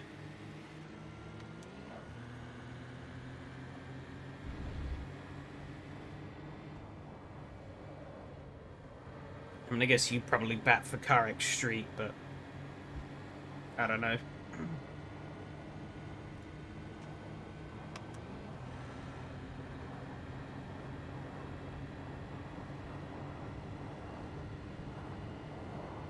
A lot of people back TXR as well, but I think that's largely nostalgia. Carx last year. Oh, okay. And the launch was shite. Yeah. Yeah, no, I remember launch wasn't particularly great. I think that's why it's still sat at mixed, actually, on Steam. Because it says, like, more recent reviews are, like, positive. But, obviously, yeah, I think at launch it got a lot of backlash. Because the launch wasn't very good.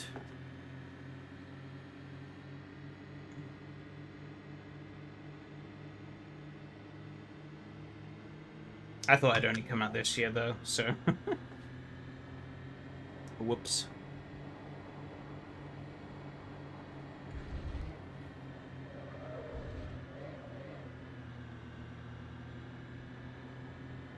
But then, yeah, I really can't think of any... Can't really think of any noteworthy racing game releases this year, then.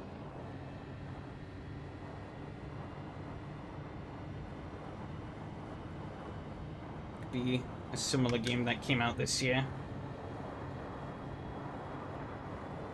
Maybe, but I heard kind of mixed things about JDM, so I don't know.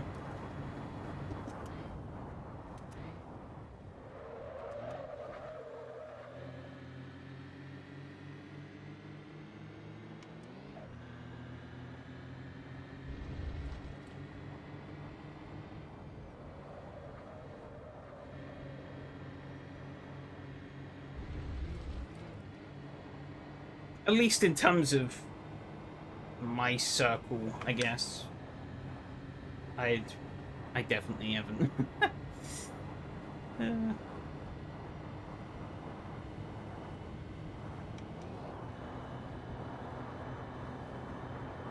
don't think there's really been any racing games for me that I've really played this year that I've been like, yeah, at least ones that are out.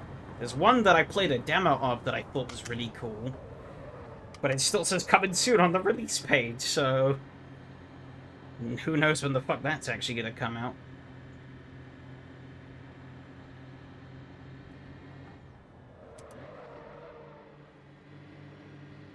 Oh, Phil's gone wide. I think that's gonna give me enough of a momentum swing, though.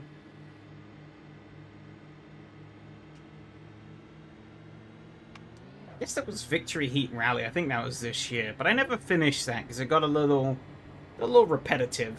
And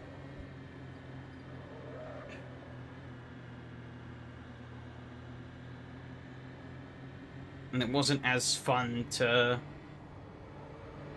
And I feel like the kind of kart style boosting kind of wore thin pretty quick.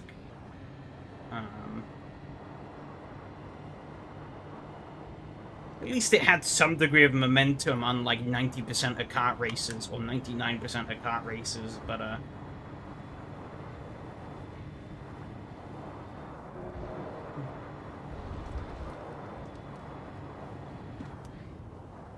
Big Turbo Blast. That sounds familiar, but I don't.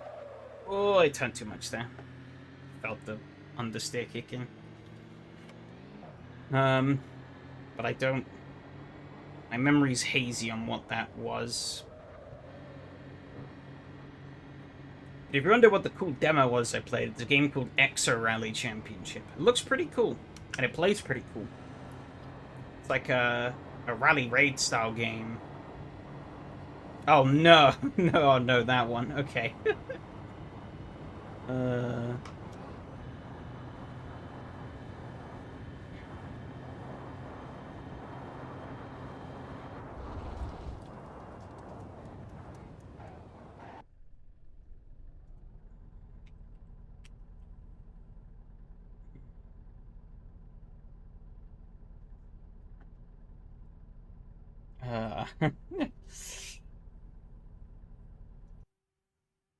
See, it's memorable.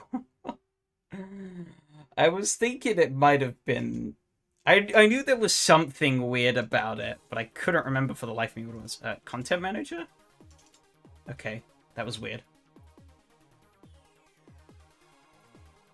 I closed out the server and it just. Content manager is closed? Hopefully that means I did get the replay, right? Right? Right. I need to expand the auto save. Okay, there we go. Okay, I did. Let me save the. See if I can finally save the Honda Active Race 1 replay. I can. Cool. Go through there. I don't think there was a lot to go through on the transits though. We'll see.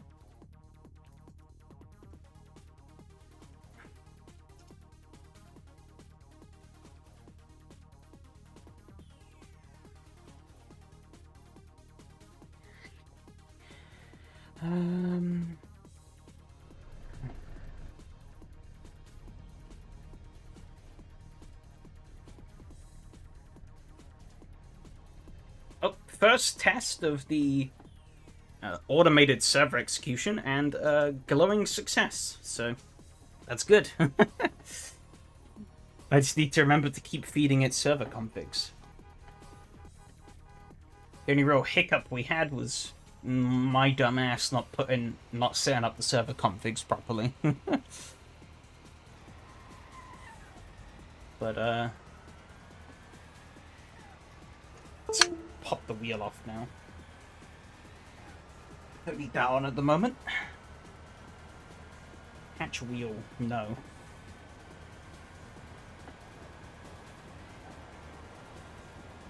First proper stream though with the RS50.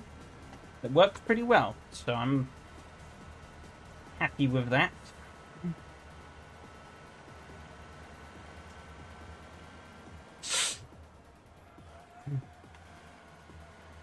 Didn't improve my racing abilities though.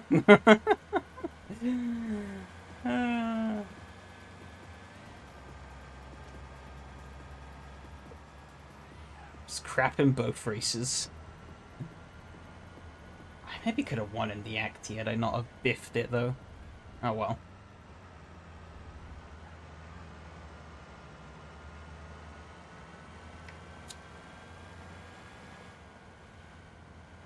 See what happened down here though. Got it very wrong.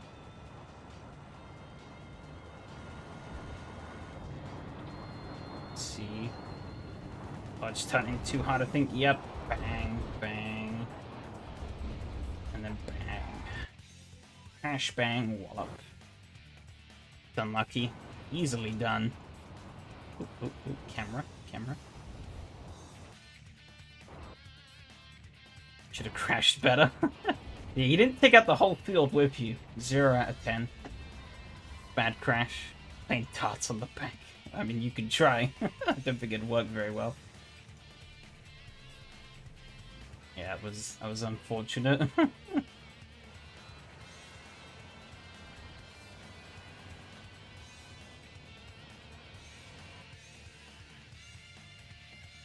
Not only they put the LSD pills inside the van, yeah.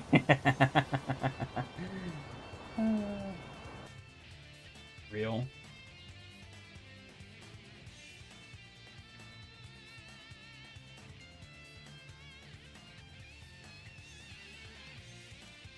Not only did I not properly set up Phil's livery, I then proceeded to hold him up for most of the race. Beer is much better. Real. Stuck behind me for ages, and then I got it wrong. Went way too deep. I was kind of struggling, to be honest. My lap time definitely improved throughout the race, and then he got real wide here. I definitely noticed a lack of grip. Around some of these corners.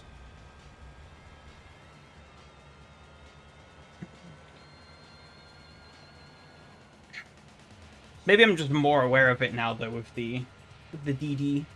I don't know. It was more noticeable when the sort of shift between having grip and then scrubbing the tires. Didn't make me any better at avoiding it, but I expected lower grip since it's snowy.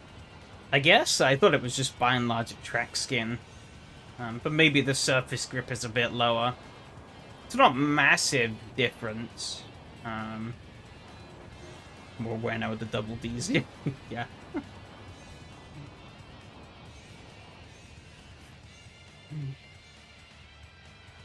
It didn't stop me from understeering like a motherfucker, but made me more aware of it.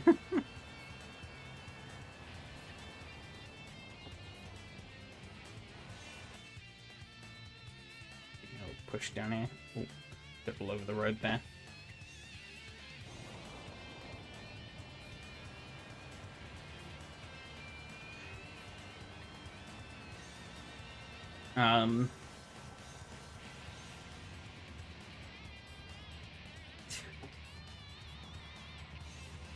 Tried to go for a bit of a switch here again. Got a nice run out, but couldn't really do anything with it.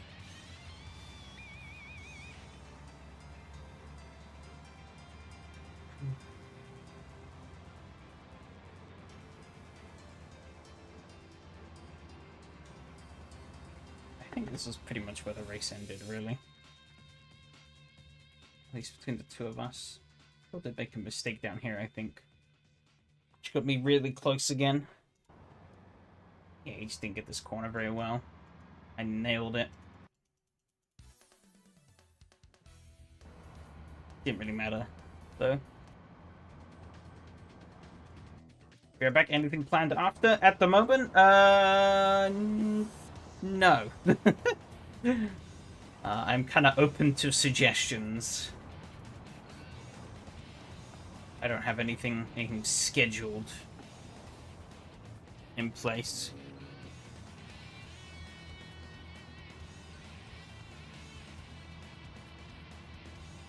Closed up here a bit, but again, couldn't really go anywhere with it. Tried to bank wide and hope he'd mess it up, but he didn't really.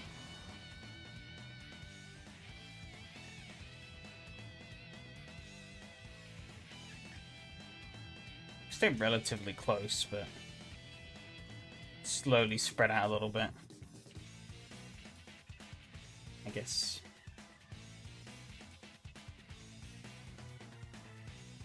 Chip it at the front as well, yeah. In hindsight, I think I should have made this race a double again, but both of next week's races are doubles as well, so I didn't want to... And obviously the Acti race was a double as well, so I didn't want to do too many doubles. But, oh, thanks for telling me game crashed. I manually closed it, but you know.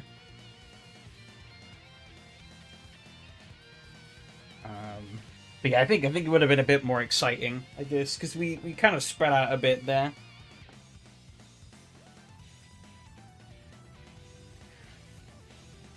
I might shift the practice start time back as well.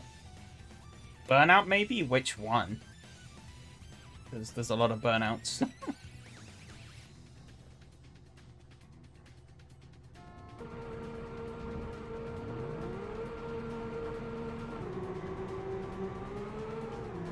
Here's race 1 in the actings, because you couldn't see that earlier. The trick serves are identical for the regular and snow versions, so I guess placebo then. Placebo and skill issue. Good to know. Actually, wait, this is... Yeah, I realized that too. I was like, hang on. Okay. This one is race 1. Unless I've just saved race 2 twice. If so, I'm gonna be mad.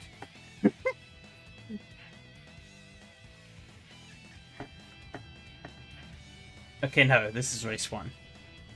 So I was shit in qualifying.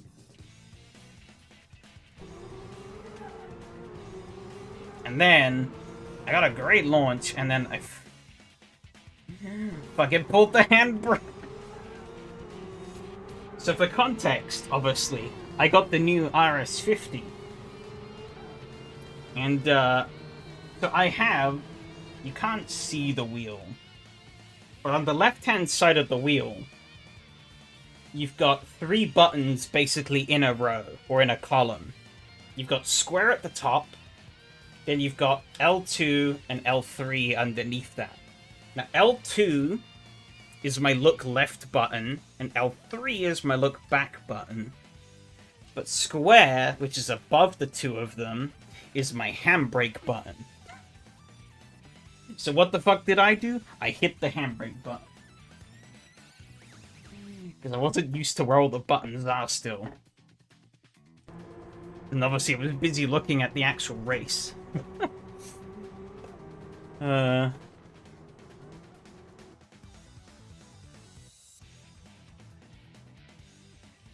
So that completely destroyed my momentum off the start. You love to see it. Got a good move up here on with Yari though. However, I didn't do the same thing again! Oh, I was like, I want to look left. See if he's there. Ripped the handbrake and lost everything. Let's put me down the last. MVP.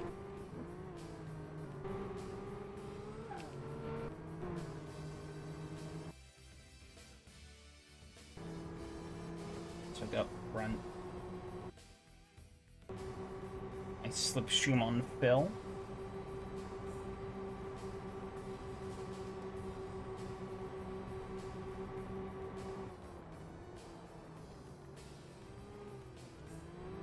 Oh, bit of a slide.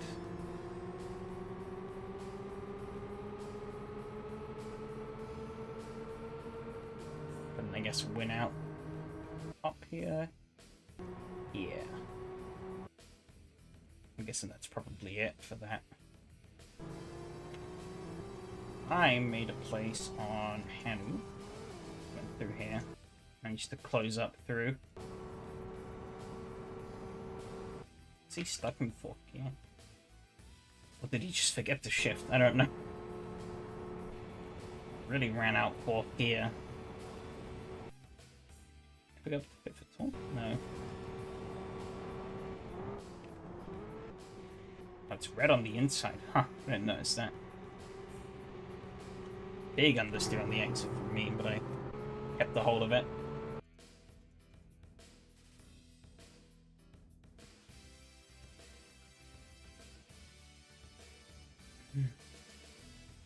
Forward a little bit though.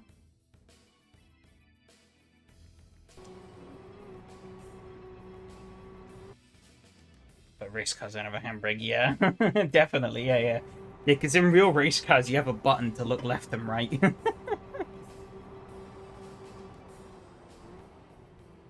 Wait, was there a 5th? Oh no! Don't tell me you didn't know. Oh no! Oh no! Oh no!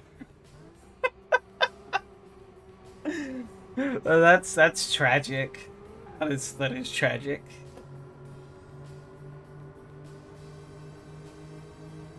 Yeah, there is a fifth gear. This is a 90s truck. At least I think this is 90s. 90s, early 2000s. So, YouTube's holding Fs for review now? Damn. Was it on the limiter? I thought it didn't hit on the upper limit. I guess technically not, but you were nearly there. Okay, we're getting real sideways into here. Just close us up nicely. Tried to follow Yari through here. Didn't quite work out. Mateo got the better run out even on Yari, so he snuck back through up into P3.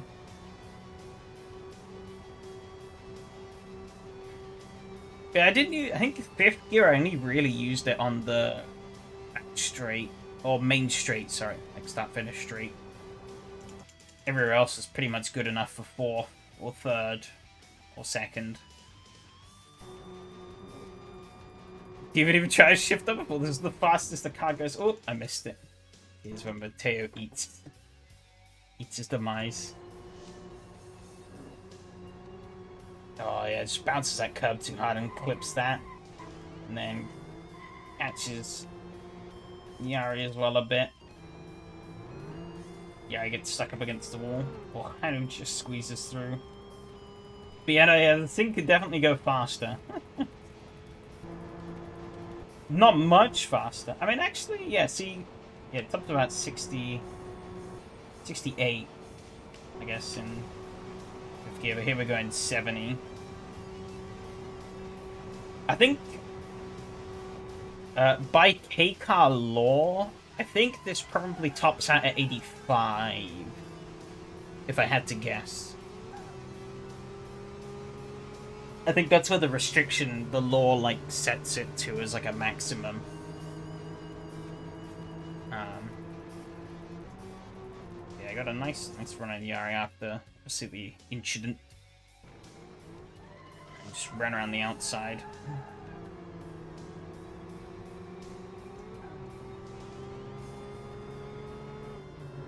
But yeah, it does have a fifth gear, so... That's a bit of a rip there. You likely would have been... I think you probably would have been relatively competitive then. The two have known. That's... I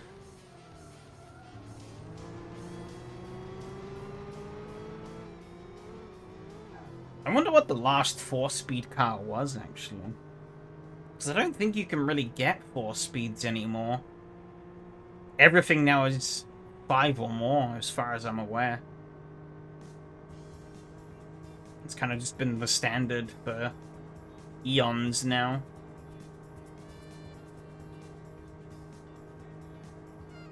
There might be some weird car you can buy now that has a 4-speed, I don't know. Not including shit like resto mods and like low volume like resto mods and shit like that. I mean like brand spanking new cars. So I don't think you can. I don't think it really...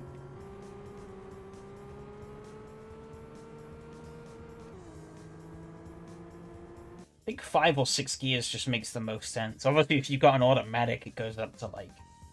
Some of these newer automatics go up to like 8 or 9. Oh yeah, it's, it's just sad.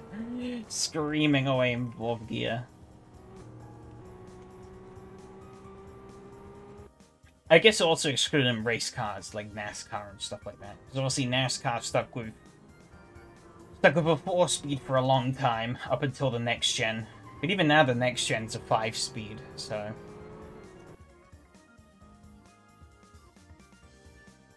5-speed sequential.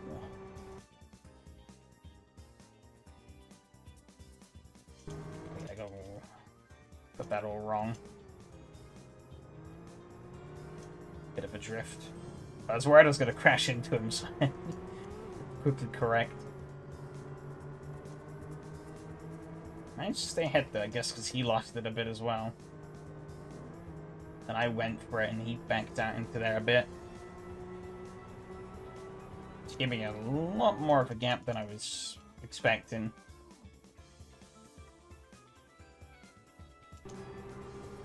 Kept thinking that all the other ones went full blast to the final quarter because I seemed to lose so much time on the straight, so I went into the wall the last time. Oh no. But I mean, see, like here you're keeping up, all things considered. I mean, we had a bit of a tussle here. But I mean, yeah, you see, like, you're keeping up until you hit, like, 68, which is pretty much the top of 4th gear. And you see we start to slowly pull away from here.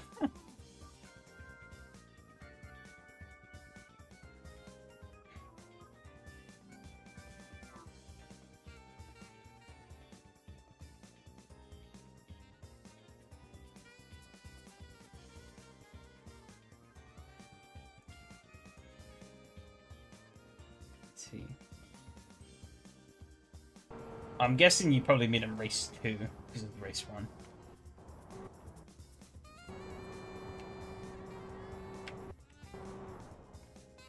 1. But yeah, this thing isn't much faster in 5th gear, but it's just that little bit extra that makes the difference.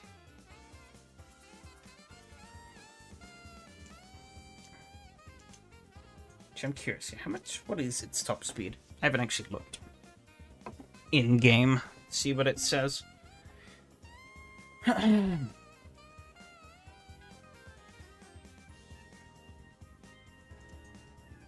87. Damn, it's actually geared beyond, I think.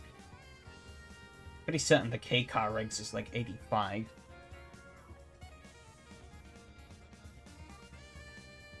Yeah, 18, 30, 44, 70, 87.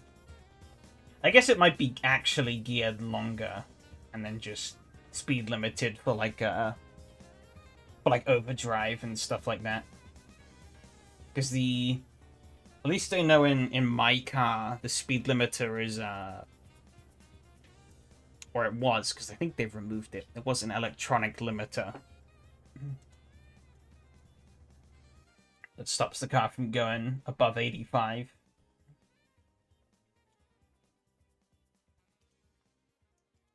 I'm curious, actually. I don't know.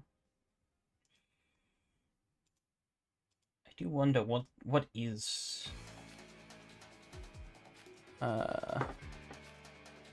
what is the last production horse speed?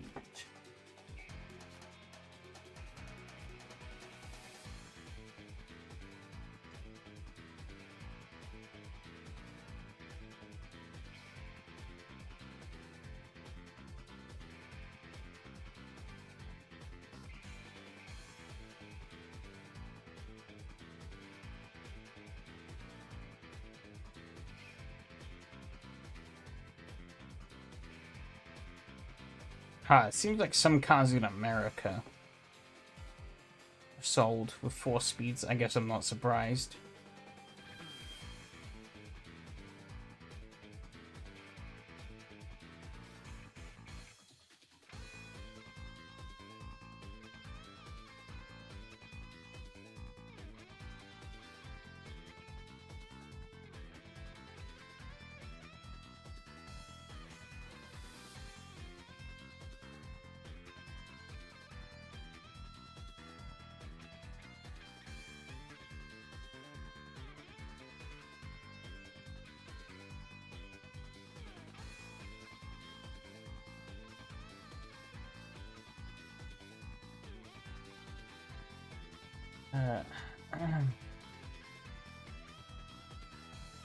Yeah, it's pretty funny.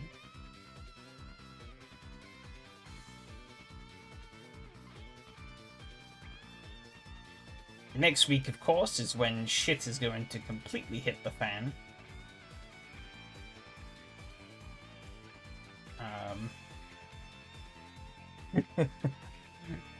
So we've got the...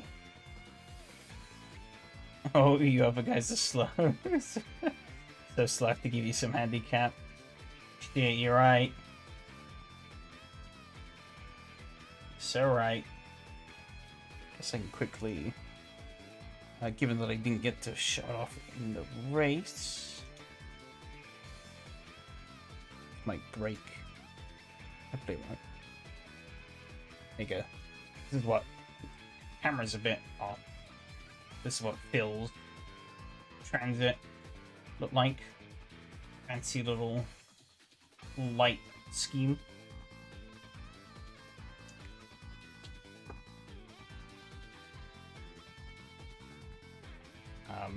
Yeah, next week. Next week is gonna be chaos. That's for sure.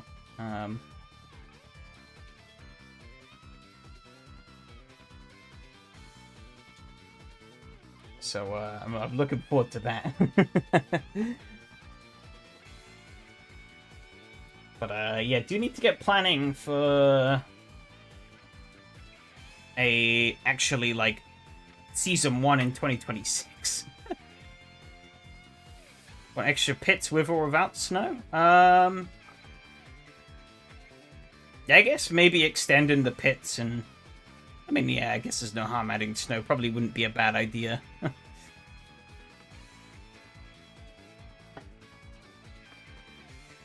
So yeah, I'll happily pick that if you're willing.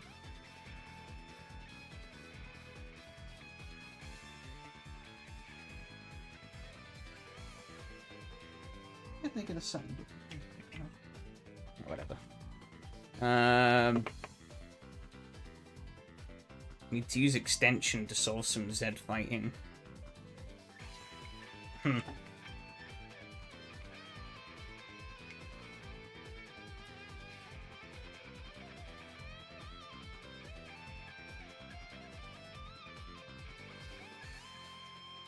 Oops. Oh, there we go. Just popping.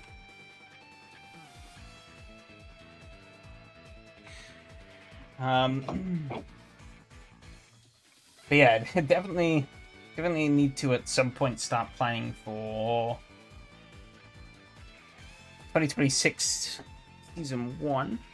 I do have that big list of ideas that you sent through here, and I'm also gonna have to take a look through.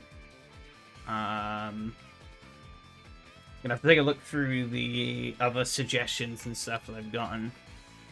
Start coming up with some things.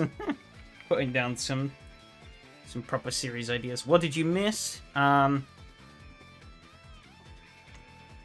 being the gracious driver he is, intentionally didn't shift up to 5th gear in the Honda Acti race. I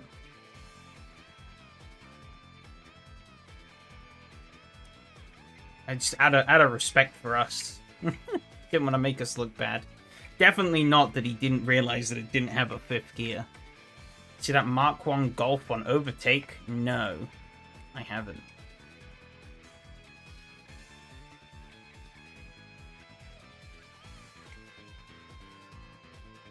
Is there anything special about it?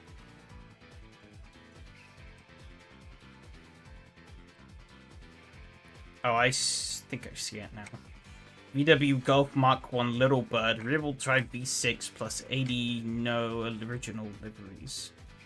Whatever the hell that means.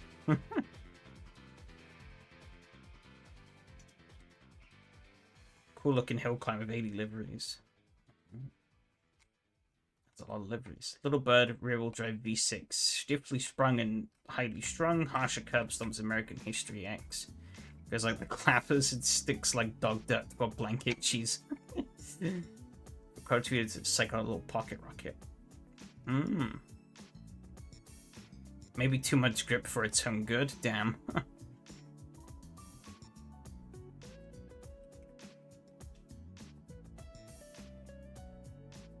Looking at the pictures, it does seem like it has some monstrous slicks.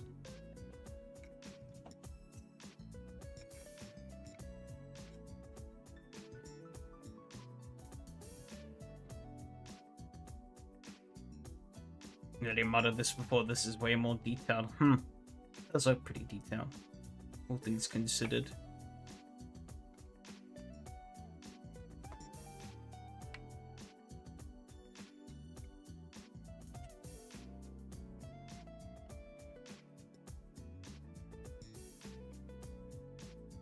Might have to try it out at some point.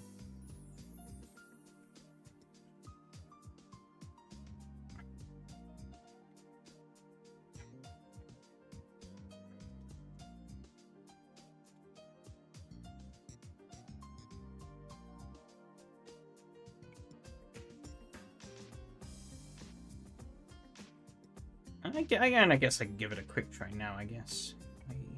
Fucking... Man, Overtake is just getting worse and worse. It's kind of annoying.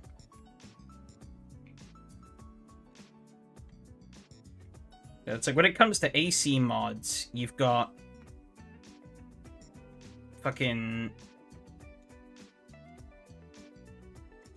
You've got Overtake, which kind of sucks nowadays. You've got fucking people's stupid Patreons where they ask you for loads of money for a project that they're never gonna finish. You've got fucking sites that'll give you viruses and totally don't rip content like you can't believe. Or rip into the old content like you can't believe. And, what else? I don't know.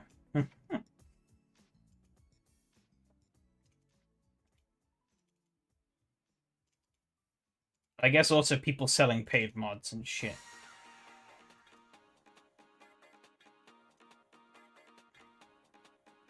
We want to migrate to other sites. Yeah.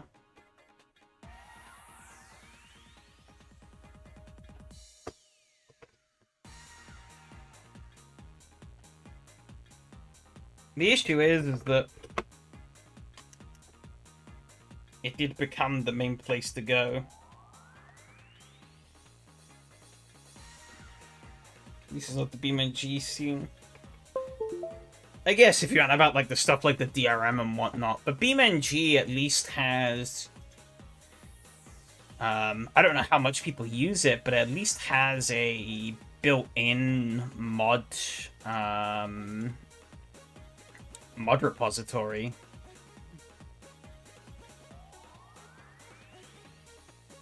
Shit, what would it come under? I guess Volkswagen? Oh. That comes with the Little Bird. It comes under both Volkswagen and Little Bird. Volkswagen Skunk Bird works. And there's a lot of liveries. Jesus.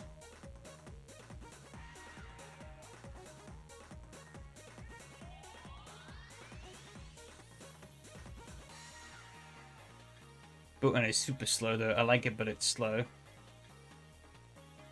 I mean, yeah, I'm not saying it's great, but I'm just saying that it does have it. I think the problem is that they don't have similar restrictions like the Live for Speed one does. I really like the Live for Speed inbuilt mod system because it, you know, they kind of enforce a set of restrictions and do a bunch of things to make sure that, yeah. Oh, okay, content manager show. I'm gonna have to show. See.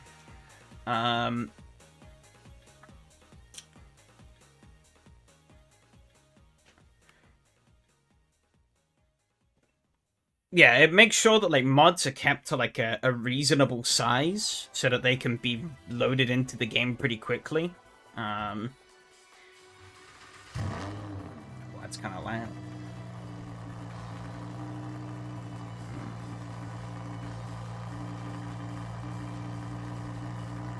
And also make sure that things are like properly like attributed and stuff. Oops. Help if I... There you go. 179 is 16. Okay, that's pretty good. You know, I forgot to re-enable AC.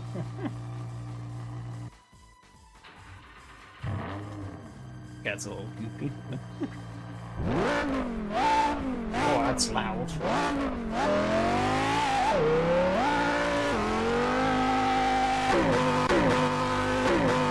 That's nice, but it is loud.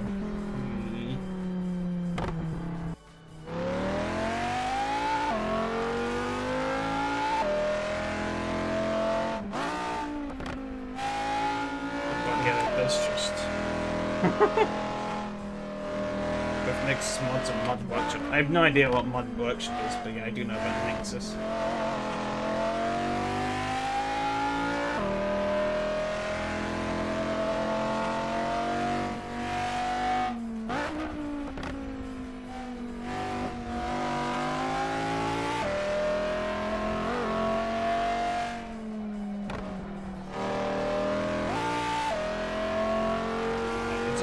Turning. It's kind of crazy.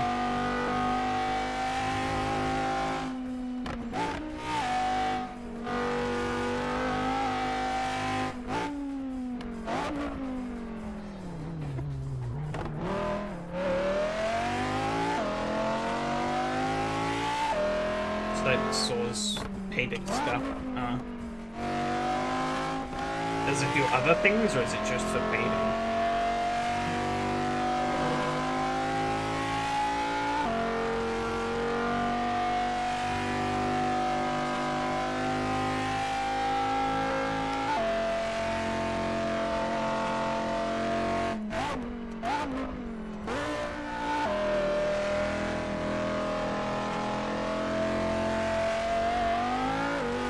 Oh dear.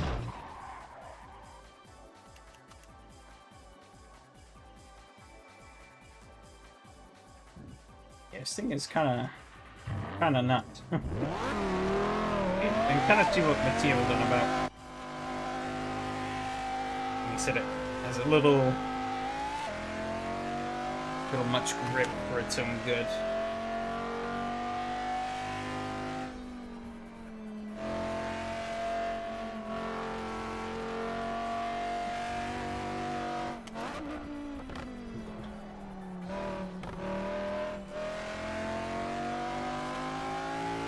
It does seem like it eats through the tires pretty quickly as well, which I guess I'm not surprised by.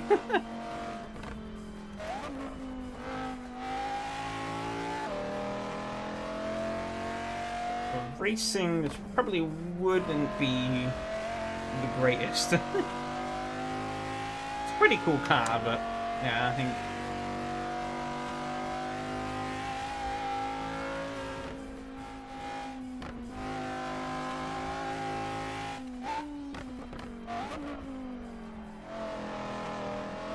Jesus.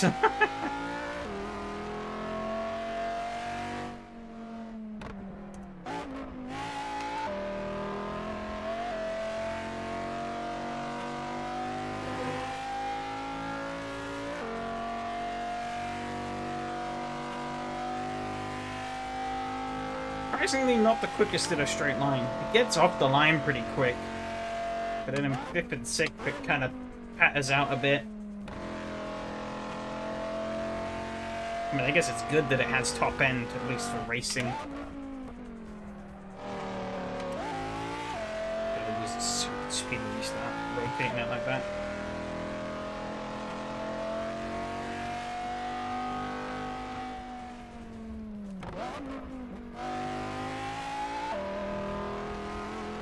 Don't need an account to download it either, huh? That's nice.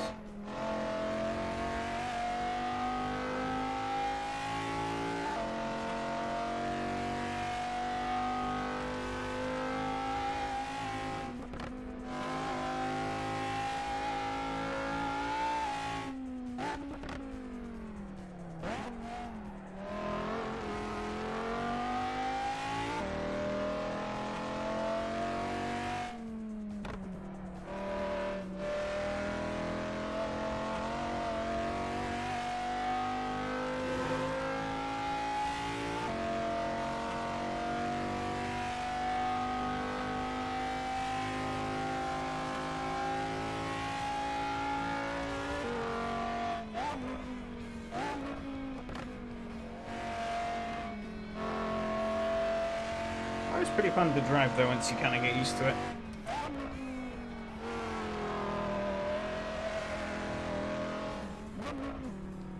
It's very loud though. Do kind of wish they turned the volume down a little bit.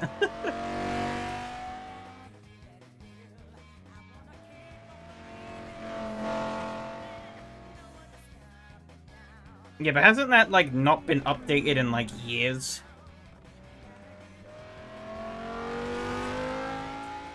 I remember using that back in a couple of times back when, like, I first started, but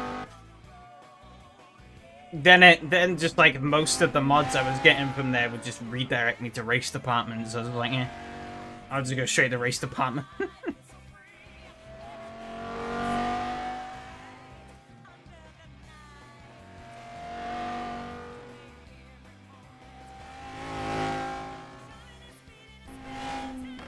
You can see that it's just the hood. That's crazy.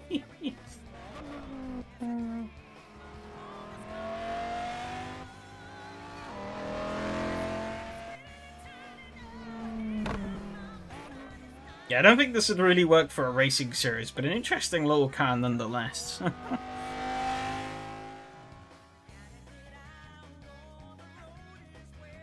Wait, I'm gonna...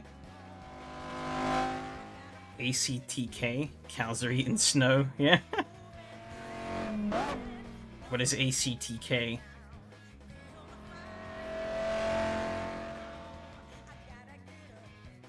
I don't know what that is. The AC community is too... it's so fragmented nowadays, I have no clue where to find... Well, what, like, half of the shit that's going on?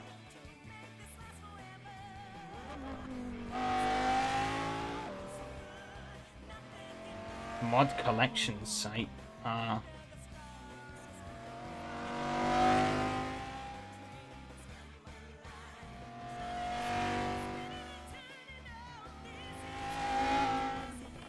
Been around for a while.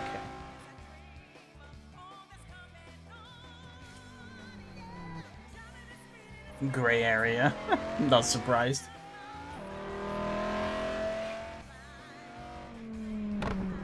Probably similar to the likes of things like Assetto World and the likes.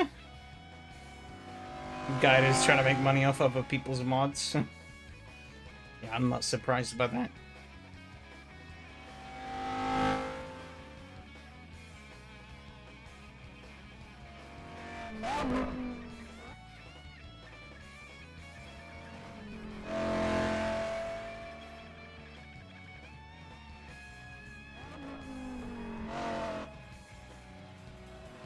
Honestly,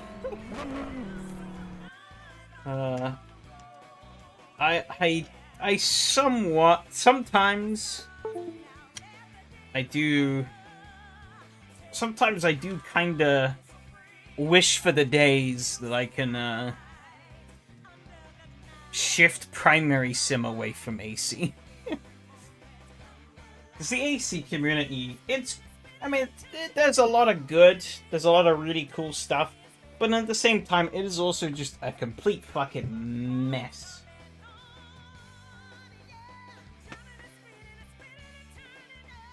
Also, as we know, AC is far from being the perfect sim, so...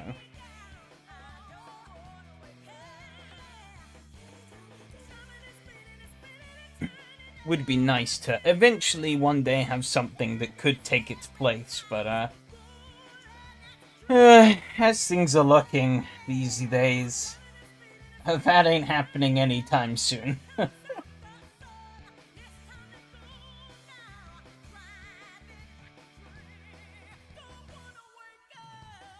There's no the community? What?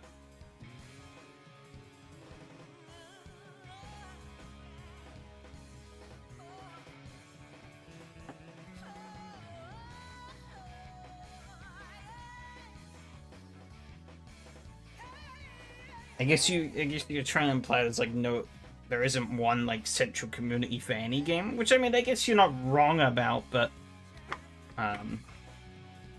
there are kind of ways. Technically speaking, there are ways you can kind of alleviate that. and try and bring the community closer together in an ideal way. And that's really the answer to that, is for the developers to host and do a lot of things themselves. You know, like, again, with like having an integrated modding base into your game, right? People can being able to just install mods from the games itself. Yeah, it makes it a lot easier to find things. Hopefully, obviously, it's not gonna make everything concentrated into one place. People are still gonna try and upload them elsewhere and whatnot, but having things concentrated in specific places does make things a bit more cohesive. You know, like, because one of the things of AC is just like, Kunos kind of just gave us a platform, and then they're like, you figure out the rest. We're not gonna bother with anything else. We give you the game, we give you the ability to mod it, and that's as far as it'll go.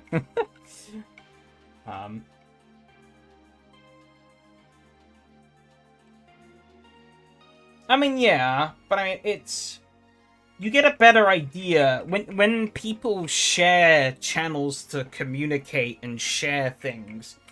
You then get a better idea as to what the wider community are doing, right? Like again, with looking through the Live for Speed mod repository, I've learned a lot more about things that are going on in Live for Speed through that than I have throughout the years of playing the game. Granted, I never really played online much, but, you know, I kind of can see little glimpses of what people are up to based on the kind of mods that are coming out and what people have been making.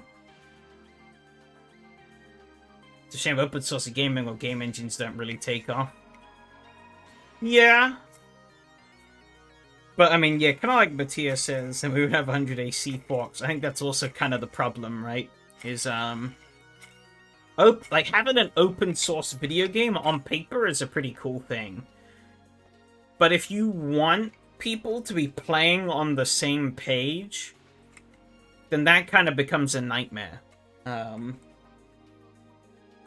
This is why most games nowadays are online only, really. As much as it sucks for us, for the developers it means they can tightly control pretty much every part of the game to their whim. You know, everything is ran off of their server. They own the master copy of everything, and nobody else can change it. And we just kind of have to accept whatever nonsense it is they put out.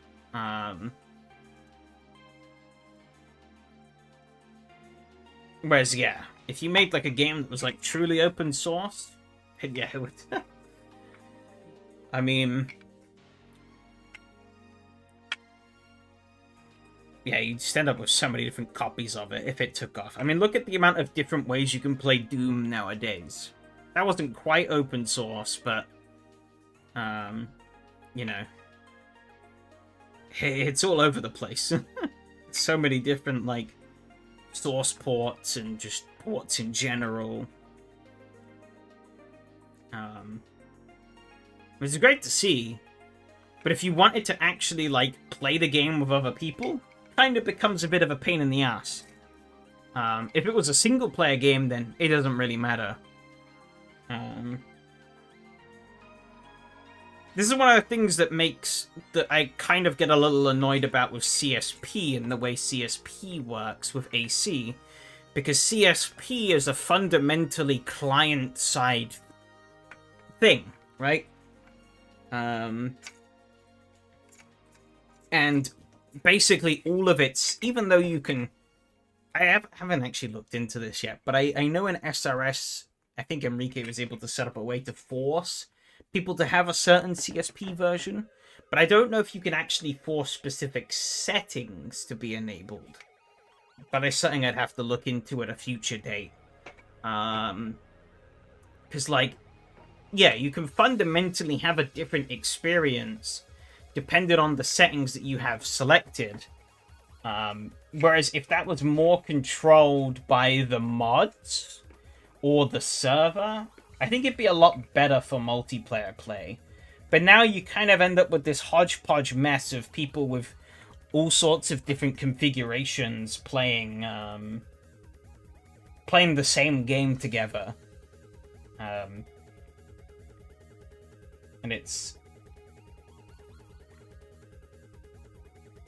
it kind of leads to a bit of a messy experience.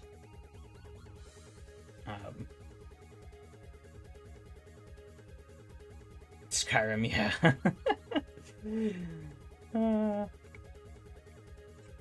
Skyrim is all official ports, though. I don't know if there's any unofficial ports out there. But with, like, Doom, there's, like, thousands upon thousands of, like, unofficial, like, fan-made kind of ways to run the game and whatnot. Which is cool, but at the same time, if you did actually want to play with others, it becomes a bit of a nightmare.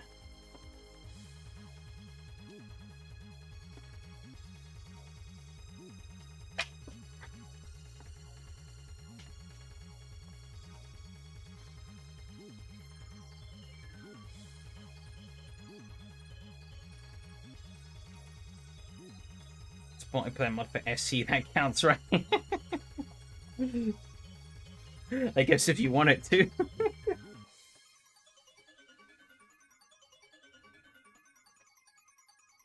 But yeah, no, I think like when you have a multiplayer game, I think trying to keep the experience consistent between all of the players in your like server or instance is really important. Obviously, like, there are some things that can be different between people, but obviously, to have the best cohesion in multiplayer, you want people to be basically playing the same game in the same way, for the best experience, really. Because I guess a pretty interesting example is in Ghost Recon Breakpoint. So Ghost Recon Breakpoint has a pretty interesting feature where you can basically play two completely different games that occupy the same game world. Because originally the game released as a more kind of arcadey looter shooter type beat, like kind of like the Division was. And people didn't like that because the first game, Wildlands, was more of a, well, it wasn't quite a milsim, it was more of a serious tactical shooter. And they eventually backtracked and added that in, but they added that in as like a separate option to the more looter shootery stuff. So you can actually like customize the game to be one side or the other, or kind of some half and half in between middle ground, which for single player play is really nice, right? It's awesome to have these options, even though it was born out of them fucking up the game completely. You know, it's a pretty unique thing to have like this much control over how the game experience is.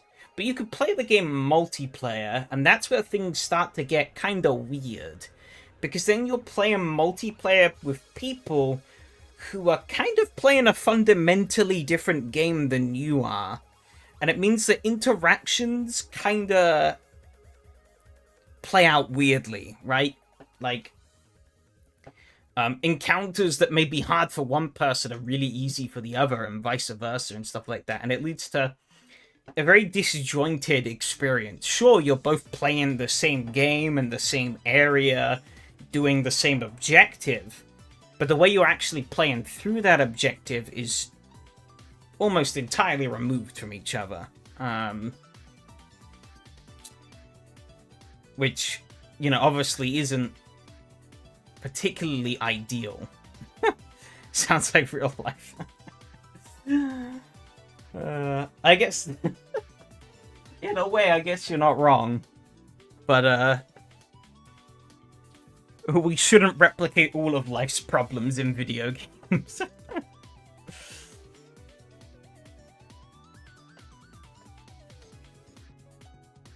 But it's like, yeah, it's a really cool idea. That, yeah, I think when executed in like co-op, just doesn't really work out as well.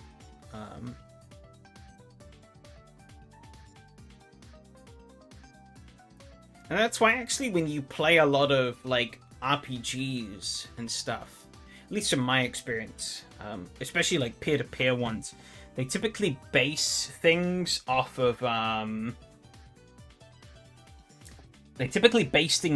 the host. So your experience is kind of dictated by the host, which helps try and keep things a bit more balanced for everyone. Of course, there can be some caveats to that, like with drops and stuff like that, but generally it's probably the simplest and most fair way to do things. Even outside of that, even simple stuff like graphical presets could achieve the same stuff. Yeah. But that's the thing, graphical presets are something you can't really remove from video games because they are kind of needed in some regards. But also at the same time, I feel like optimization has kind of fallen by the wayside in a lot of cases. Because you can make games that look really good and have a decent amount of detail, but are also computationally very efficient. But, you know. But yeah, it does look kind of silly when you look at like people play Siege, and they're playing it at like 640 by 480, hilariously stretched out across the 4K monitor, with graphics that are so cranked so low that you could, if you didn't know any better, you could confuse it for like a PlayStation 2 game. It's like, oh my god. Tell that to the shareholders, yeah. But yeah, it looks fucking stupid. But I fully get why they do it, because it's technically meta. You know? It's actually funny, Arma 3 actually has a pretty interesting solution to this. Well, maybe not really a full solution, but a solution to, people being outside of your render distance. I don't know if anybody's seen this, but if you play Arma 3 and there's a guy like really far away outside of like the distance where like grass and stuff would render, if they're supposed to be in grass, they actually render slightly into the ground. So it does look a little jank sometimes, because you'll see like a guy clipping through the floor. But it's meant to try and like mimic them being in like foliage or something where you wouldn't be able to see them. But yeah, sometimes you do just look through a scope and see like a little like helmet stick up from from the ground or something weird like that. Because obviously, yeah, the game isn't going to start rendering grass that's like a mile away. Otherwise, the frame rate would be worse than it already is.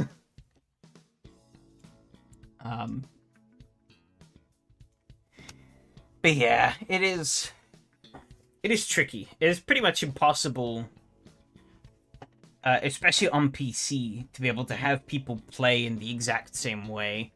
I mean, that's why with like esports, right? That's why LAN tournaments have become a kind of like the definitive thing, because LAN tournaments mean that you can make everything identical for everybody, right? Because they're all running on the exact same PC setup, or the exact same like device setup and whatnot, and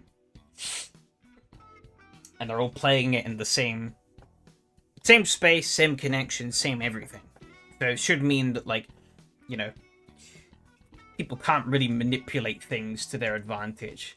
Because I know in some games, I think like Counter-Strike, like you mentioned, I think people in Counter-Strike actually set, like, they go beyond what you can actually do in the graphics settings, I think, from what I've seen. there's some like commands you can put in that allow you to go even further with some of the graphics bullshittery.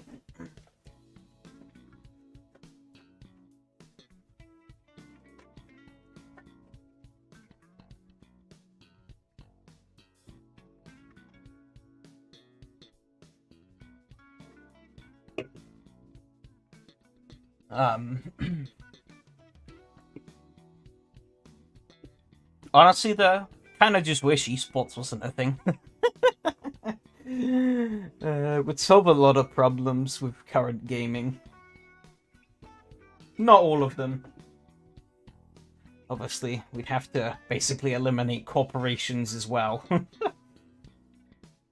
And even then, we'd have to eliminate humans to fix gaming. Or once and for all. Gaming can't be broken if there is no gaming.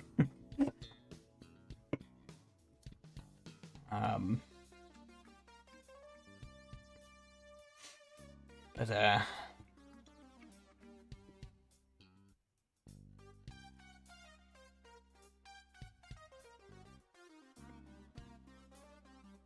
esports would be fun if it was only for 70+ people. You mean like as in like audience size or like age?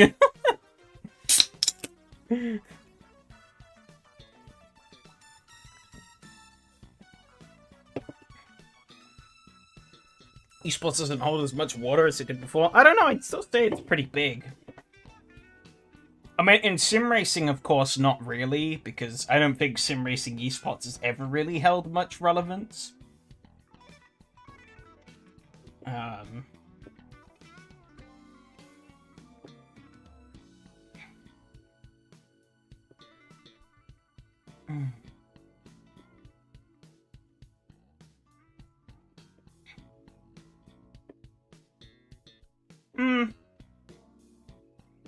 But I mean, yeah, I mean, my kind of look on things is that I feel like it has kind of bled beyond esports.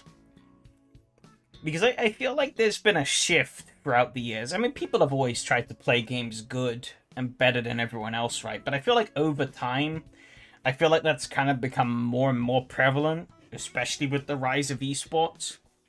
And like, sure, being competitive and having like competition is good. But taking it too seriously is when it's like, ugh, no.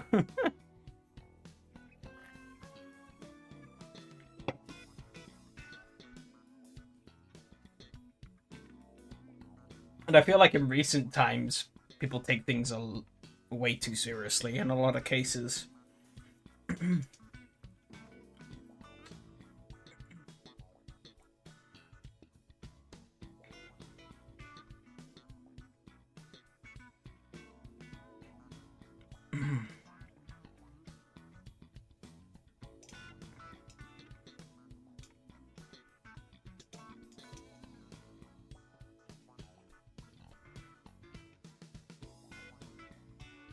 It's like, yes.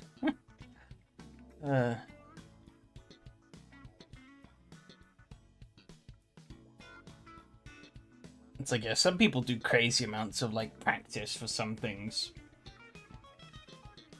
I've seen in, like, some other groups and whatnot. And they do, like, proper, like, data analysis and stuff, and it's like, oh... oh dear.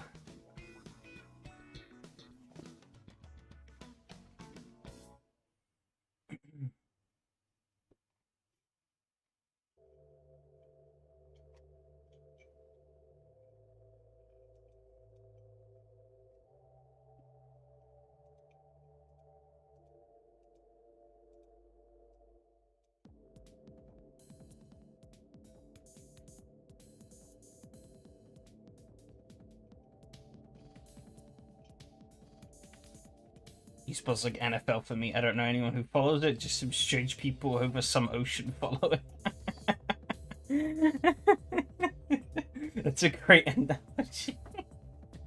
But no, I do think esports is pretty big in Europe as well, especially like Eastern Europe and the likes. Like I think it's pretty sizable in like Russia and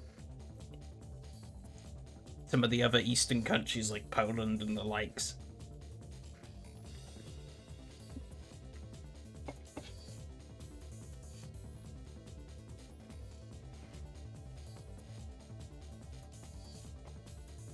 I mean, I've never really gotten the appeal behind it. But I know, obviously, like, people do. And I mean, well, in a way, it is like watching sports. Just shoot my end soon. No. But good for now, though.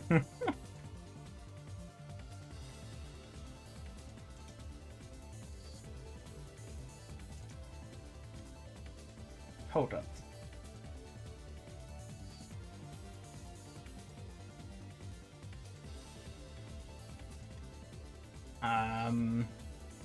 I was just looking at Steam on the side.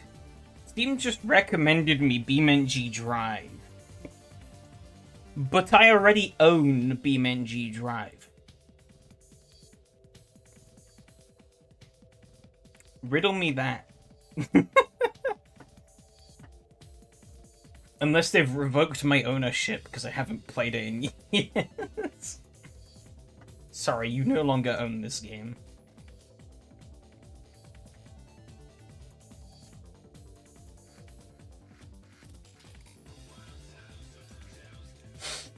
I'm wondering though, now with the DD, I wonder what games would be good to give another crack at. I wanted to give Dirt Rally 2 another crack. Because there was a point in time where I was quite into it, and then I stopped. But I forgot that game was over 100 gigabytes for the whole thing. I did try the original Dirt Rally. But I didn't really feel it. Is it still in early access? What, BeamNG? Yeah, BeamNG is still in early access. I think we'll be dead before BeamNG comes out of early access.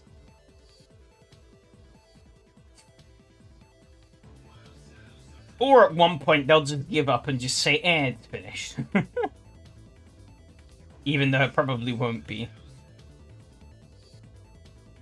I don't know, early access is weird, because, like, there are games that are full releases that have less stuff in them than BeamNG. And also, I feel like over time, people, especially the longer the game is in early access, I feel like the more pointless it kind of becomes, because, well, I mean, BeamNG has been in early access for 10 years now. 10 years! Can you really call that early access anymore? Is 10 years early? I don't know about that.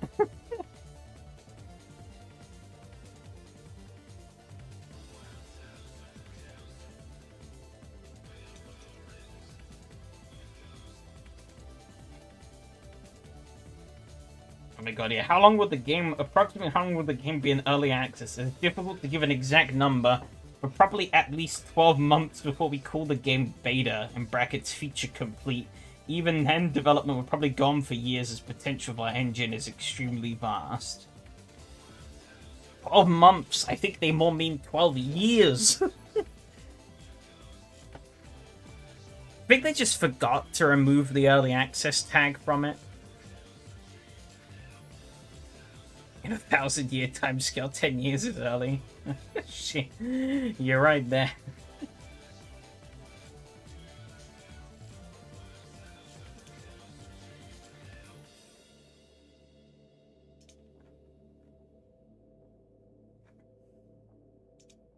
Are they just gonna wait until, like, they've done everything, though, so that then they could release it and collect loads of awards and audits again for being like, whoa, hey guys, we released. Please give us praise. I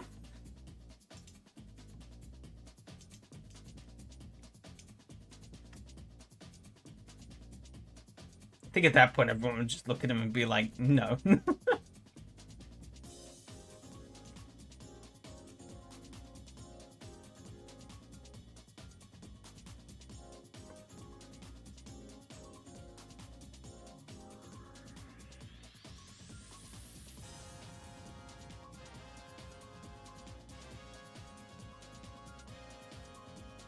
Yeah, there's a point where it starts getting a bit ridiculous. Sure, they're constantly updating the game. You know, they're continuously updating the game and making improvements to it. It's like... At what point do you just want to call the game done? Even if it's not actually done and you plan to release more stuff, at what point do you want to say this game is released? Like... Definitely, even with no DLC, yeah. I mean, I do have to wonder how much money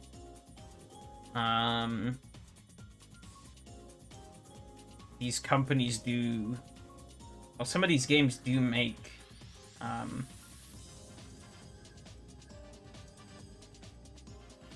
Because, like, for example, with, like, Live for Speed, right? Live for Speed has been around for, like, well over 20 years now. But I don't know if the developers do anything else besides develop Live for Speed. There's no sign. I haven't found any obvious signs that they do other things. I'd have to assume they do. Because I don't think Live for Speed sells that much to stay afloat. I mean, they probably make a nice amount of money, a reasonable chunk of money from it. From, like, people renting servers and stuff from them and whatnot. And they probably got a nice boost with the mods update. Probably a few more people took the plunge on the biggest or the best licensed tier you can get. But even then, it's like a one-time thing, so... I don't know, it's interesting. BeamNG, I guess, is a little less surprising, because it is one of the most popular driving games out there in general. I think the only game on PC that really beats it is,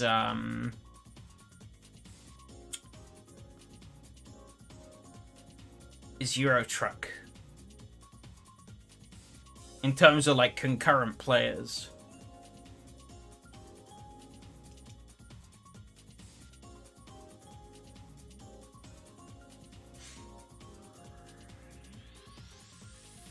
I'd have to assume they probably make a reasonable chunk of sales each month.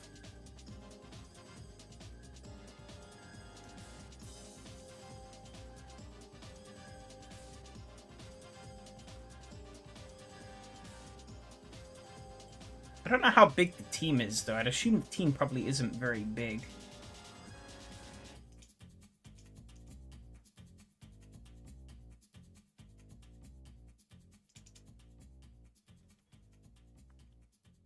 Let's see.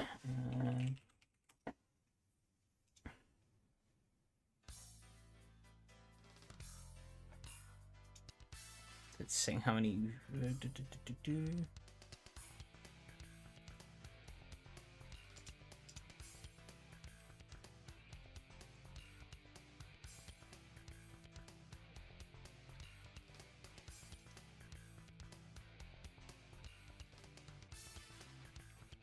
Okay, BeamNG GmbH. About us.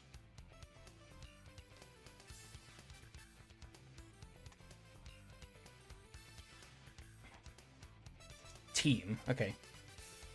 BeamNG is involved in international independent development studio of a multicultural team of over 70 people. I guess that's reasonably sized, actually. NASCAR release for AMS2? Like, official? Is that, like, official content, or is that a mod?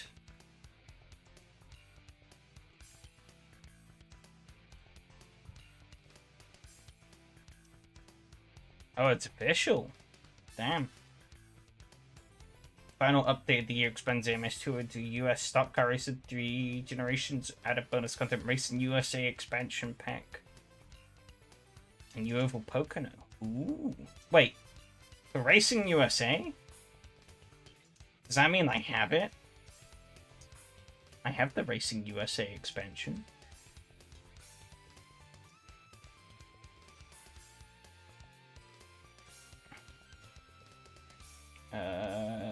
it's kind of confused. Oh, wait. Pocono. New content in this update is free for all users to try and enjoy through the holiday season to early days of 2026. Yeah, they revamped the DLC recently, which makes it even more of a pain in the ass to know what I actually have. They're rebranding the Formula class, huh?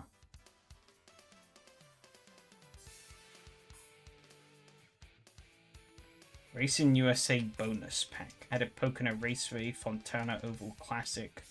Stock USA Gen 1, Gen 2, Gen 3, Gen 3 LM? Damn. They don't say if that counts, though. It's kind of annoying.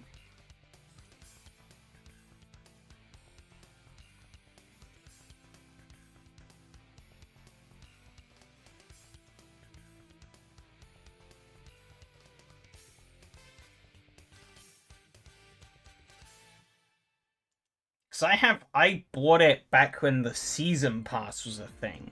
So I have the season pass.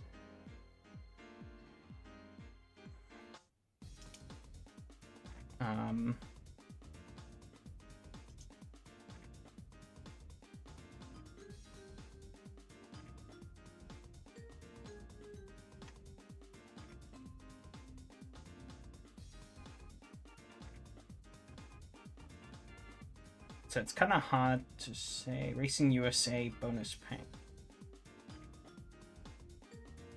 MS2 and also fulfill an old promise to expand the Racing USA expansion pack. Stock USA's are making their debut. Ah. It's kind of weird. So they got the 80s. They got the 90s. And then they just jump straight to next gen.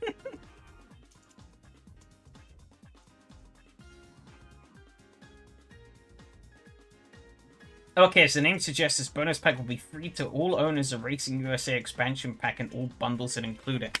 Hell yeah!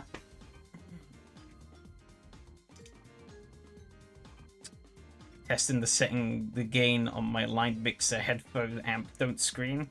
Okay. Let me just ramp the music volume up.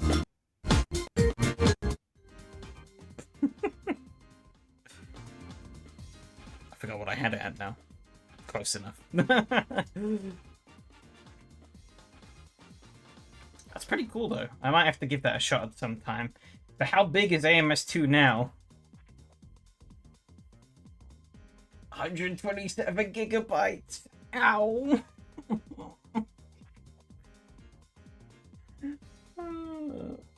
I would like to try that, but it's so big. I gotta tidy up storage space. Least fun thing to do on PC.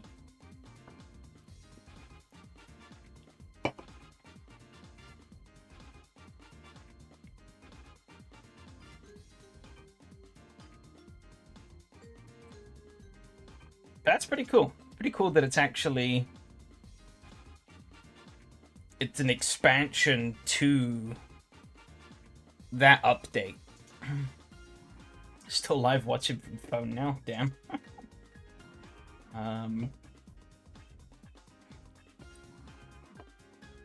Yeah, definitely I'll have to check that out at some point, but I guess probably not before the end of the year. I'll have to put a note somewhere.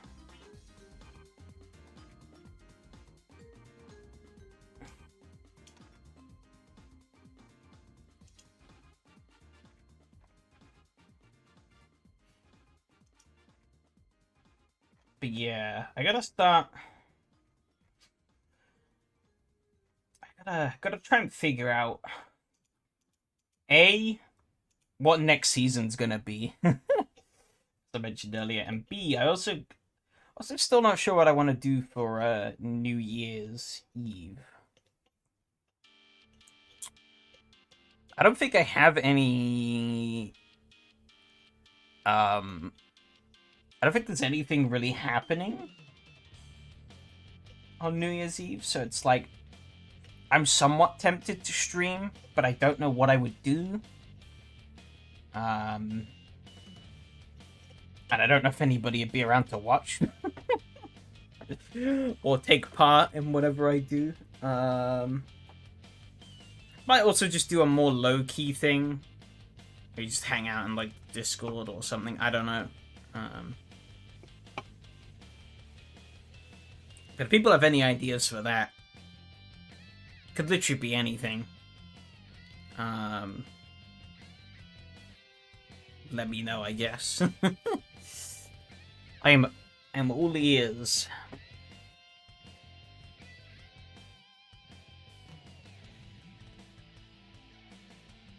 Because, yeah, I am pretty available over these next couple of weeks. At least at the moment. I don't really have anything major planned. I think actually last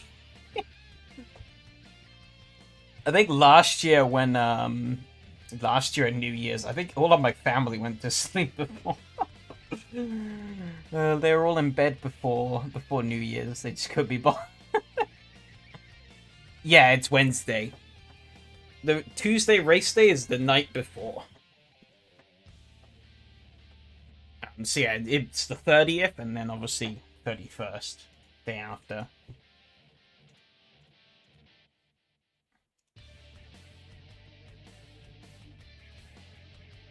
Would have worked out nicely if it was just racing, because I would have just hurried on. Even then, I'm not sure what I would have done. Because, I mean, well, we finished racing, like, what?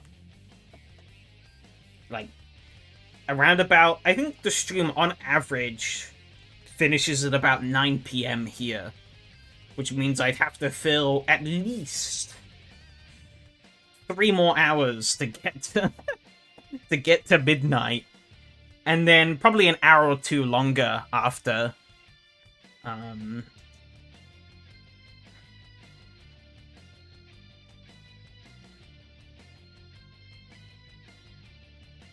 So did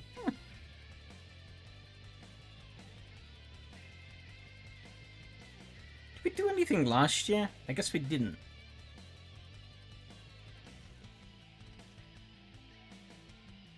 Yeah, we didn't. Okay.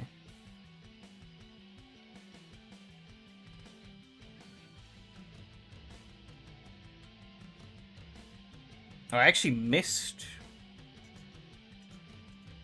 Okay, now I'm confused. Simple Discord Hangout Live. No. Damn.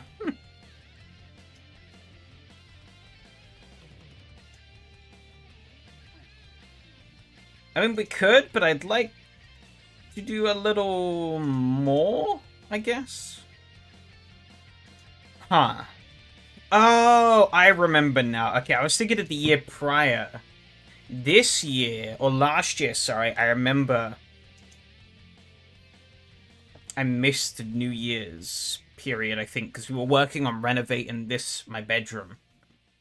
So I think around New Year's time was when I was putting together this room as it is.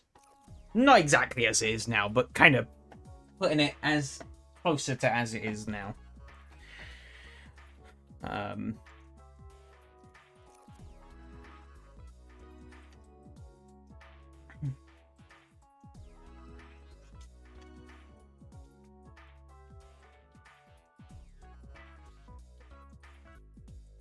But yeah, I mean, like, I don't mind hanging out with, like, the community and stuff. But it's like, what would we do? I don't really... I don't really want it to be, like, just a talking thing. Because we did that a couple of months ago. Around my birthday time, I think. I don't think it was exactly on my birthday, but it was around... It wasn't far off, I don't think. It was 2 months ago. So yeah, not quite. September 26th. It's actually even longer than that. You still have the older wheel? Yeah, I do still have the older wheel. I'm not planning to get rid of it. Because, like, it still works. But it's also really... It's worn and old, so it's not nobody's really gonna want it. No point really selling it. But I still have the old wheel. Yeah, I haven't gotten rid of it or anything. It's, I mean, I've only had this wheel for, I haven't even had the DD for a week yet. So yeah, trusty old G920 ain't going anywhere anytime soon. If it is going anywhere, it's going up in the loft. So that's as far as it's going. What did I do? Did I do anything on my birthday? In terms of streams?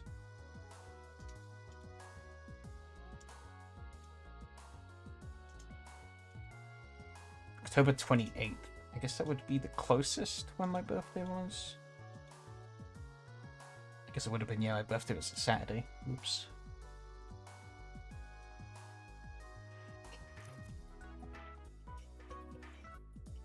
Like seeing said how ground up the teeth on the gears are.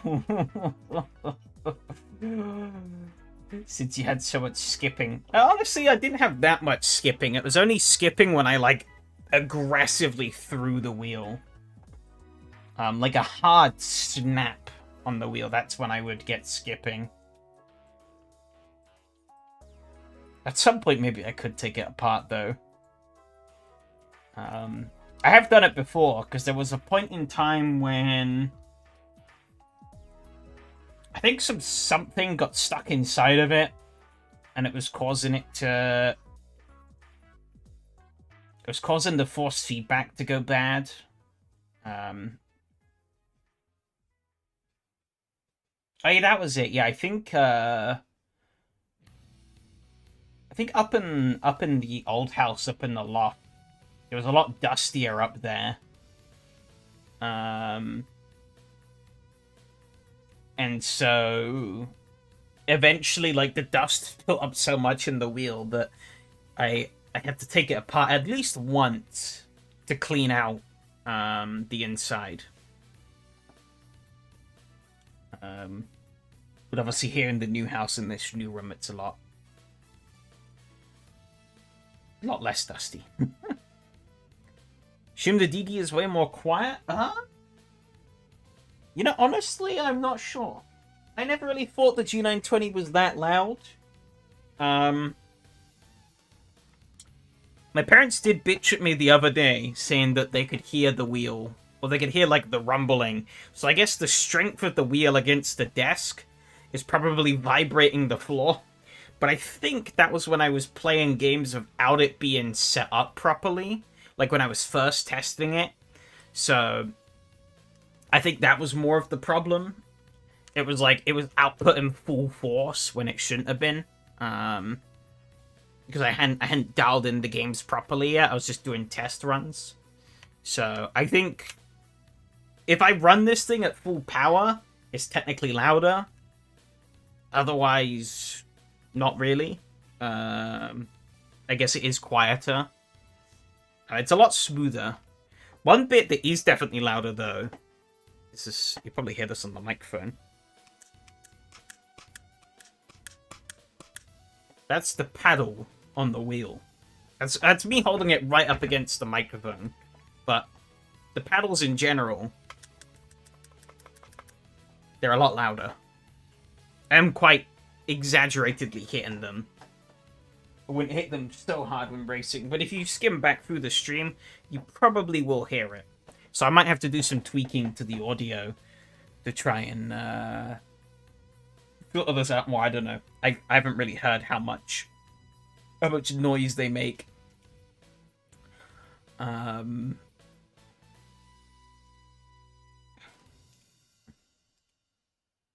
I don't know. Aggressive, did I assault my wheel? I mean, the G9... I'm surprised the G920 has lasted as long as it has. It has been through the wars. I mean, like, I've had that since 2017. So that would be like 8 years and over 5,000 hours of playtime. Because, I mean, I've got 4,250 hours on AC alone. Add on to that all of my hours in, like, Dirt Rally 2, Live for Speed, R-Factor 2, Race Room, Live for Speed, Richard Burns Rally, NASCAR Racer 2003 and the likes, and that would easily add up to over 5,000 hours. So it's done me well. And yeah, I'm definitely not letting it go, because at least not at the moment. Because it's still a perfectly good unit. And a G-Series Logitech myself, but all the few ones that I've tested are so noisy compared to the others. It might be noisy, I've just gotten used to it, I don't know. Well, that's just kind of been the norm for me for so long. But I don't think it has been that loud, all things considered.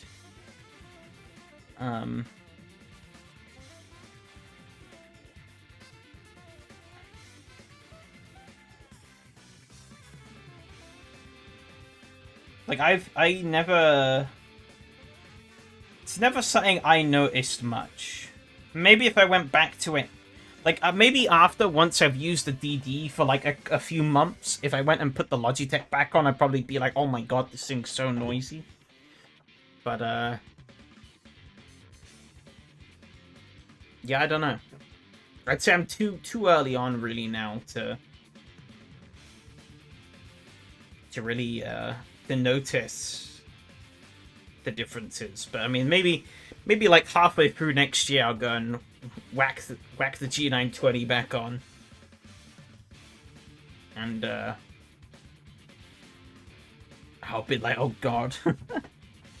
Be like when I had to plug the pedals back in a few years ago because I was helping someone test something out on a game that couldn't read the inputs from like a second input device. And I tried the Logitech pedals out again, and I was like, oh no. This is not good.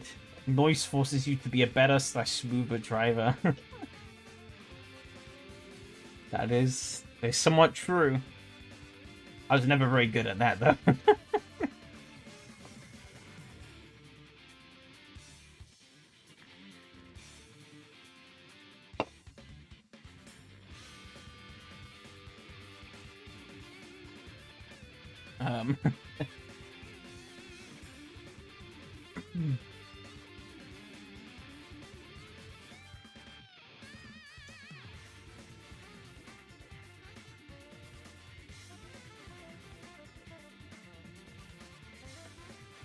But I guess walking back a little bit, you were saying, where is it? It doesn't have to be water talking. I, for one, stream just for the talking parts. I mean, you're not wrong. I'm not saying, like, talking can't be a part of it. Like, obviously, I want that would still be a part. But, I don't know. I feel like it'd be fun to do something a little more.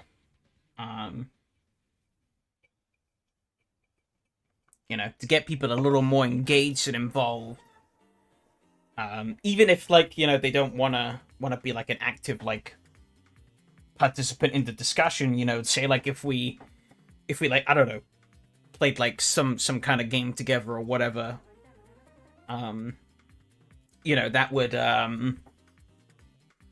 kinda give something that people could interact with in different ways, right? You know, and adds a bit more to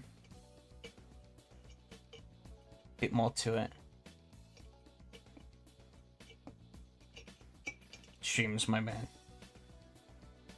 Late realization of the typo. Wow. I mean, I think I mentally just corrected it anyways. The brain is a funny thing.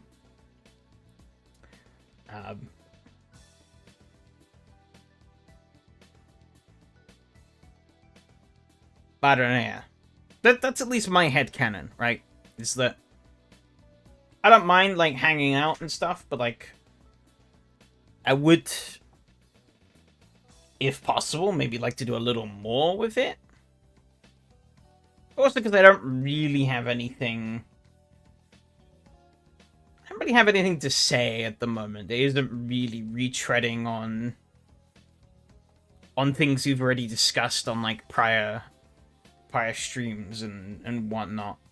I mean, other people might, but I certainly don't.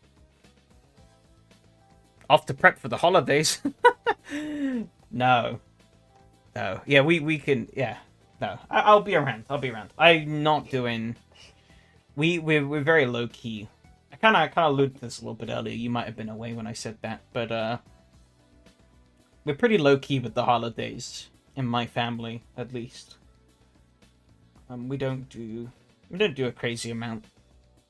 Basically, all that's gonna happen on Christmas Day is we're gonna open some presents in the morning. We're gonna have some family come round for dinner. And that'll pretty much be it.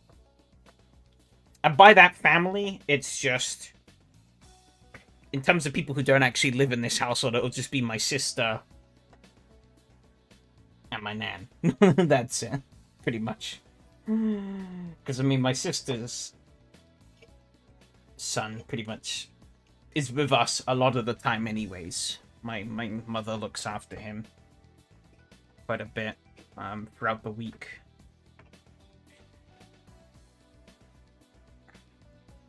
So...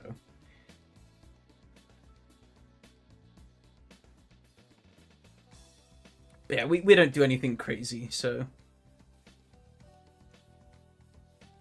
that Steam recap can't be totally true. My friends forced me to play hours of PUBG and it's not listed at all. Yeah, I was a little fishy with some of the stats on that. I can't remember where to find that now. Where would it be?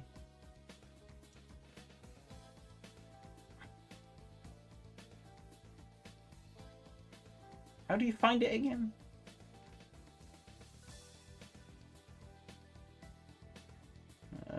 Oh, Steam Replay. Okay, I found it.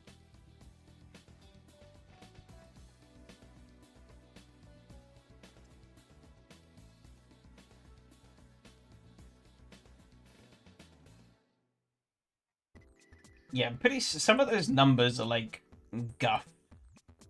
I'm pretty certain.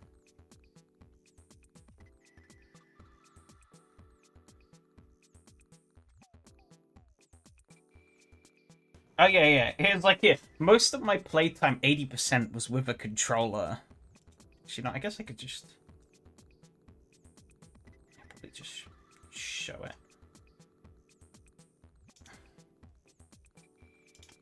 I don't know if this is gonna work. Okay. Wow. Magic. That's like... I scroll down... Yeah, most of my playtime, 80% was with a controller. Right? Look at these numbers. 8%, 4%, 4%, 4%, 2%. That doesn't add up to 80. That barely adds up to 20. This is pretty bad. It's kind of funny. I always feel like I play, like, I feel like I don't play a lot of AC, but it's up there every year. And despite all they don't update while I'm playing since PUBG started updating. Oh no, 9.7. Oh yeah! I remember that. I think those are just the top. I mean, yeah, but if the top is only like 8%, that's still kind of guffed. Especially given, like, you know, Grand Theft Auto 5 is 53% of my total playtime this year. At least in terms of Steam games, obviously. And so it's like... the 8% of the 80% isn't a lot. Because if this was 50% of 100%, I played 100% of this with a controller, so surely it would be more than 53. If that makes sense. Like, the math ain't mathing.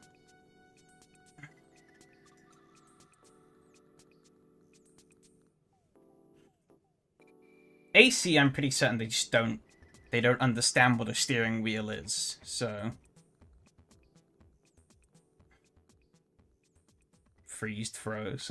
We'll see a Saints Row 2. This is all in. Basically, like, late October, August, early September, that was... I guess I didn't play... I didn't play much on... Well, I played a lot still of games, but in general. But I didn't... I guess I played a lot of stuff that wasn't on Steam.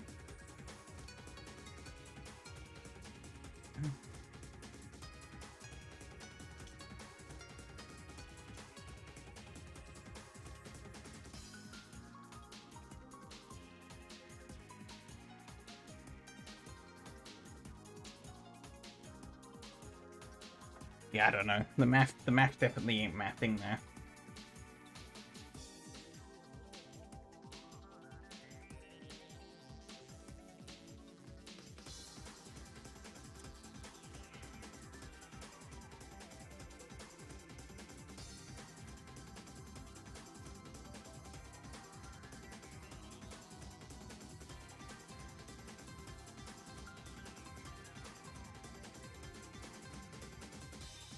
But yeah, and if anyone does have any ideas for end of year live streams that we can maybe do, or not even necessarily just live streams, even if it's just like doing random shit, I don't know. Then I guess let me know. I can't guarantee that I will do something for the end of the year, but I want to start weighing up my options, because, I mean, it's only, like, a week away. So... better be prepared than... We'll have something on the back burner, then be sat here doing nothing. And, just waste the night. Clip watching? Would we have enough clips to satisfy multiple hours? But it could be multiple things as well, I guess. Like, we could stack a load of random shit on top of each other.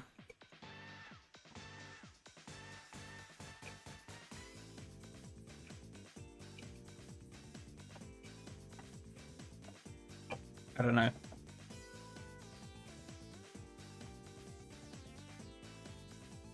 But I shall leave you guys with that as some food for thought.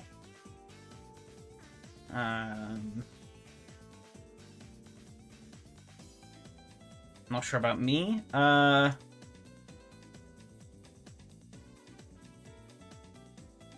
Most of the clips of, like, actual clips that I have stored are just Discord clips.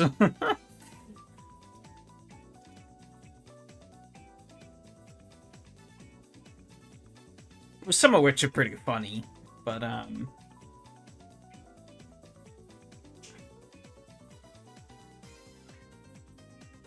yeah, I don't know. Yeah, I'll leave you guys with that as some food for thought. I think this is probably a reasonable point to wrap up for this evening. I will be around on the Discord server for whatever afterwards. And as I said, I will be around for the next couple of weeks as well. So yeah, thanks to everyone who came out and chatted. Thanks to everyone who came out and raced. If I don't speak to any of you again, obviously Merry Christmas and a Happy New Year. Hopefully you guys have a good break at the very least from the chaos of this year. Have some reprieve before we move on to 2026. And yeah. Obviously, yeah, we still got a week's worth of racing next week. We'll see who we get. Will be some chaos. So if you are around, bit of fun to round off the year with some chaotic combos. And yeah. Guess that's it.